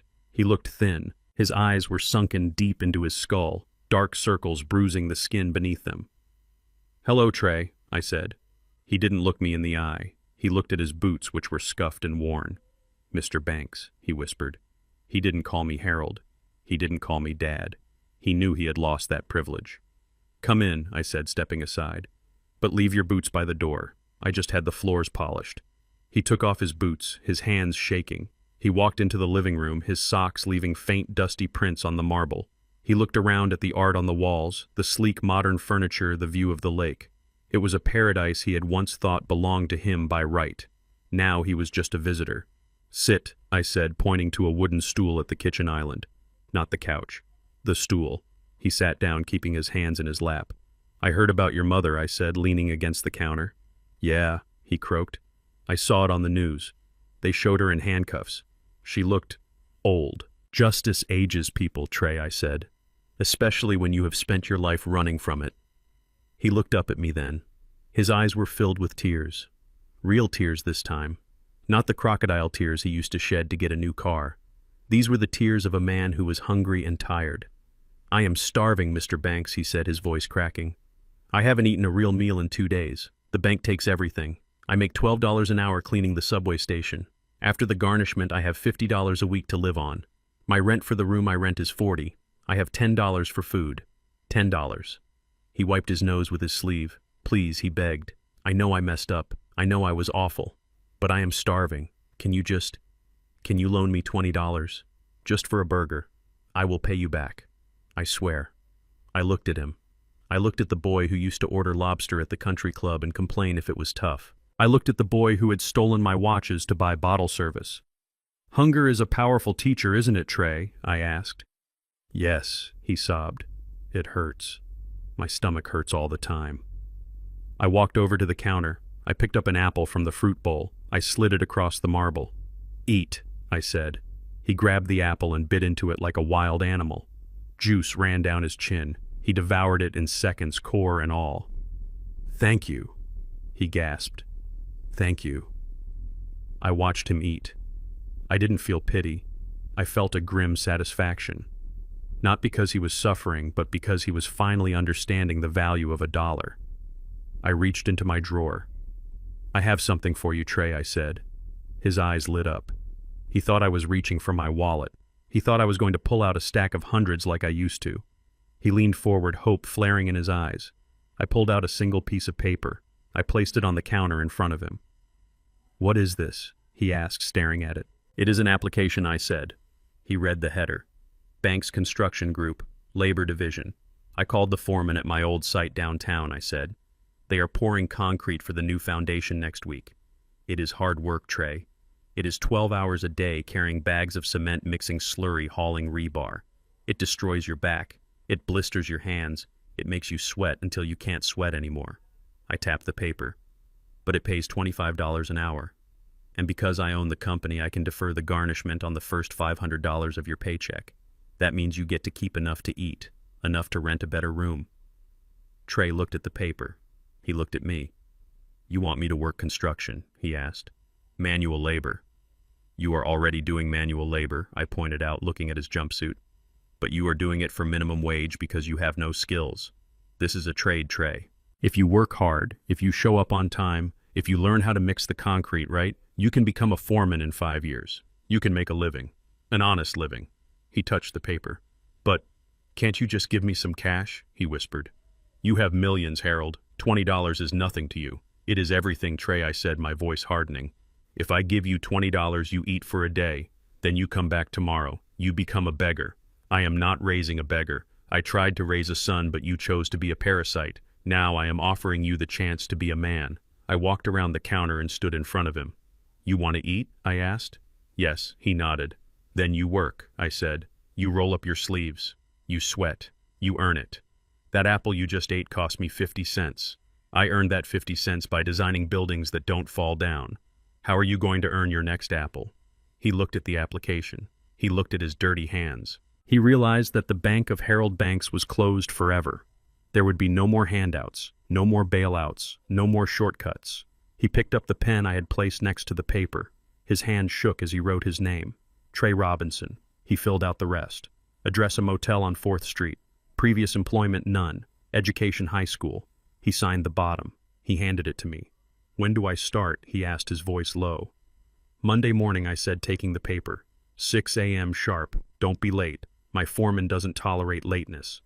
And Trey, he looked up. Wear boots, I said. Good ones. You are going to need them. He stood up. He grabbed his old boots from by the door and put them on. He looked at the apartment one last time. He looked at the luxury he had thrown away for a quick buck. Thank you, Mr. Banks, he said quietly. He opened the door and walked out. I closed it behind him. I walked back to the balcony. I looked down at the street. A few minutes later, I saw him walking out of the building. He looked small from up here, just another worker in a city of millions. I took a sip of my coffee. He would either quit in a week or he would build a life. It was up to him now. I had given him the only thing that mattered, opportunity. And for the first time in his life, he had taken it. The morning sun over Atlanta was not just light, it was a validation. It streamed through the floor-to-ceiling windows of my penthouse on the 25th floor, warming the oak floorboards and illuminating the dust motes dancing in the air like tiny stars. I sat in my Eames lounge chair, the leather soft and worn in all the right places, holding a cup of Ethiopian blend coffee. It was black, no sugar, no cream, and certainly no secret ingredients from a greenhouse. I took a sip. The bitterness was clean. It was honest. It woke up my senses in a way that the fear of the last 6 months never could. For a long time I had woken up wondering if I would survive the day. Now I woke up wondering how I would spend it. That shift in perspective is the true definition of freedom. I picked up the remote control from the glass side table. I didn't turn on the cartoons or the sports channel. I turned on the local news. I knew what was coming. Steinberg had texted me earlier to say that the sentencing hearing was being broadcast live. The fall of a prominent socialite was too juicy for the networks to ignore. They love a tragedy, especially when it is wrapped in designer clothes and greed. The screen flickered to life. The banner at the bottom read, "Breaking news sentencing of Veronica Banks." And there she was, my wife. Or rather, the woman who used to share my bed while plotting my funeral. She was standing in the courtroom. The orange jumpsuit hung off her frame, making her look smaller than I remembered. Her hair, usually dyed and styled to perfection, was showing gray at the roots. Her face was devoid of makeup, revealing the deep lines of bitterness that had always been there just beneath the surface. The judge was speaking. His voice was stern, booming through the speakers of my television. "Veronica Banks," he said, looking down at her over his spectacles, "you have been found guilty of attempted murder in the first-degree conspiracy to commit fraud and grand larceny. Your actions were calculated, cold-blooded, and driven by a greed that shocks the conscience of this court.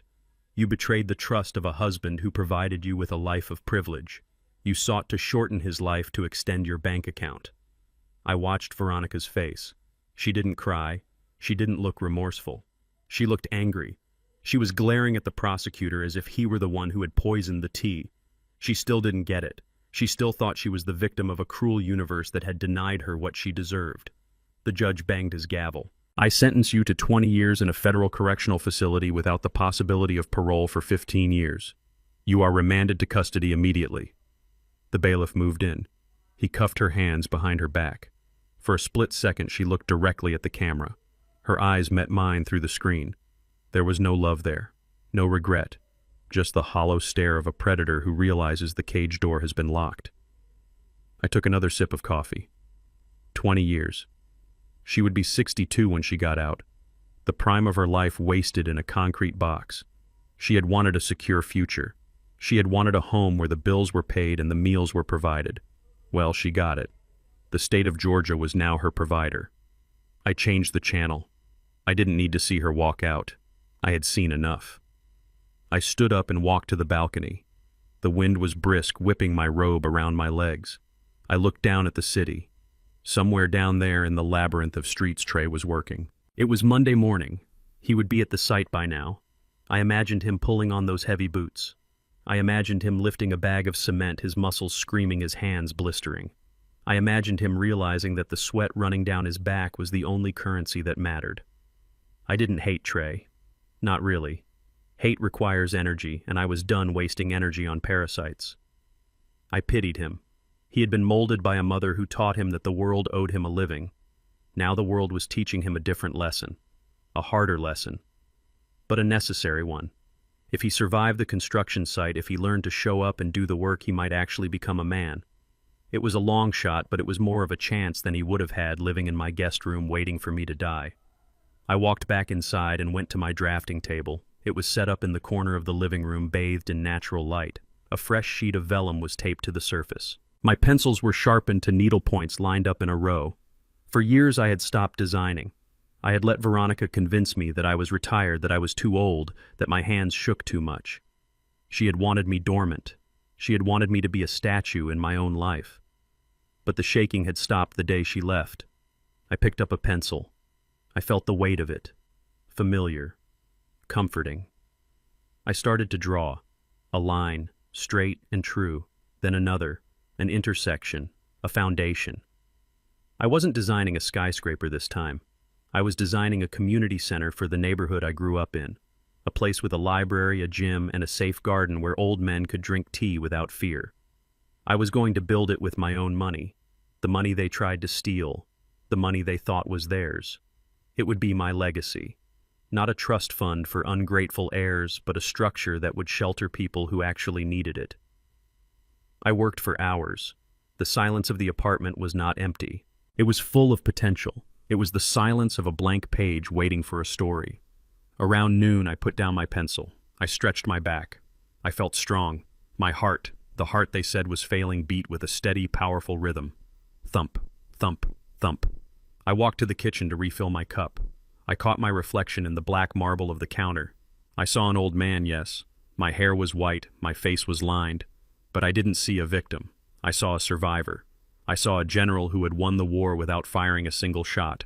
I thought about the people watching this story. I thought about the millions of people who let family members walk all over them because of some misplaced sense of duty.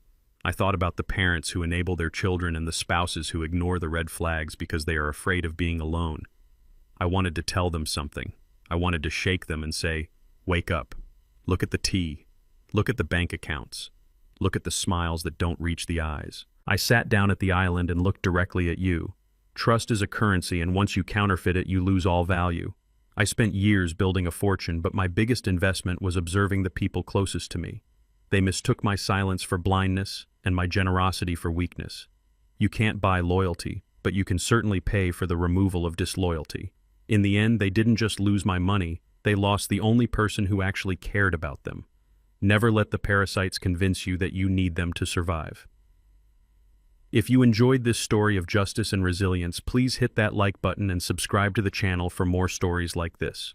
Turn on notifications so you never miss a beat. Let me know in the comments below, would you have given Trey a second chance, or did he get exactly what he deserved? I read every single comment. Until next time, stay sharp, stay safe, and watch your six.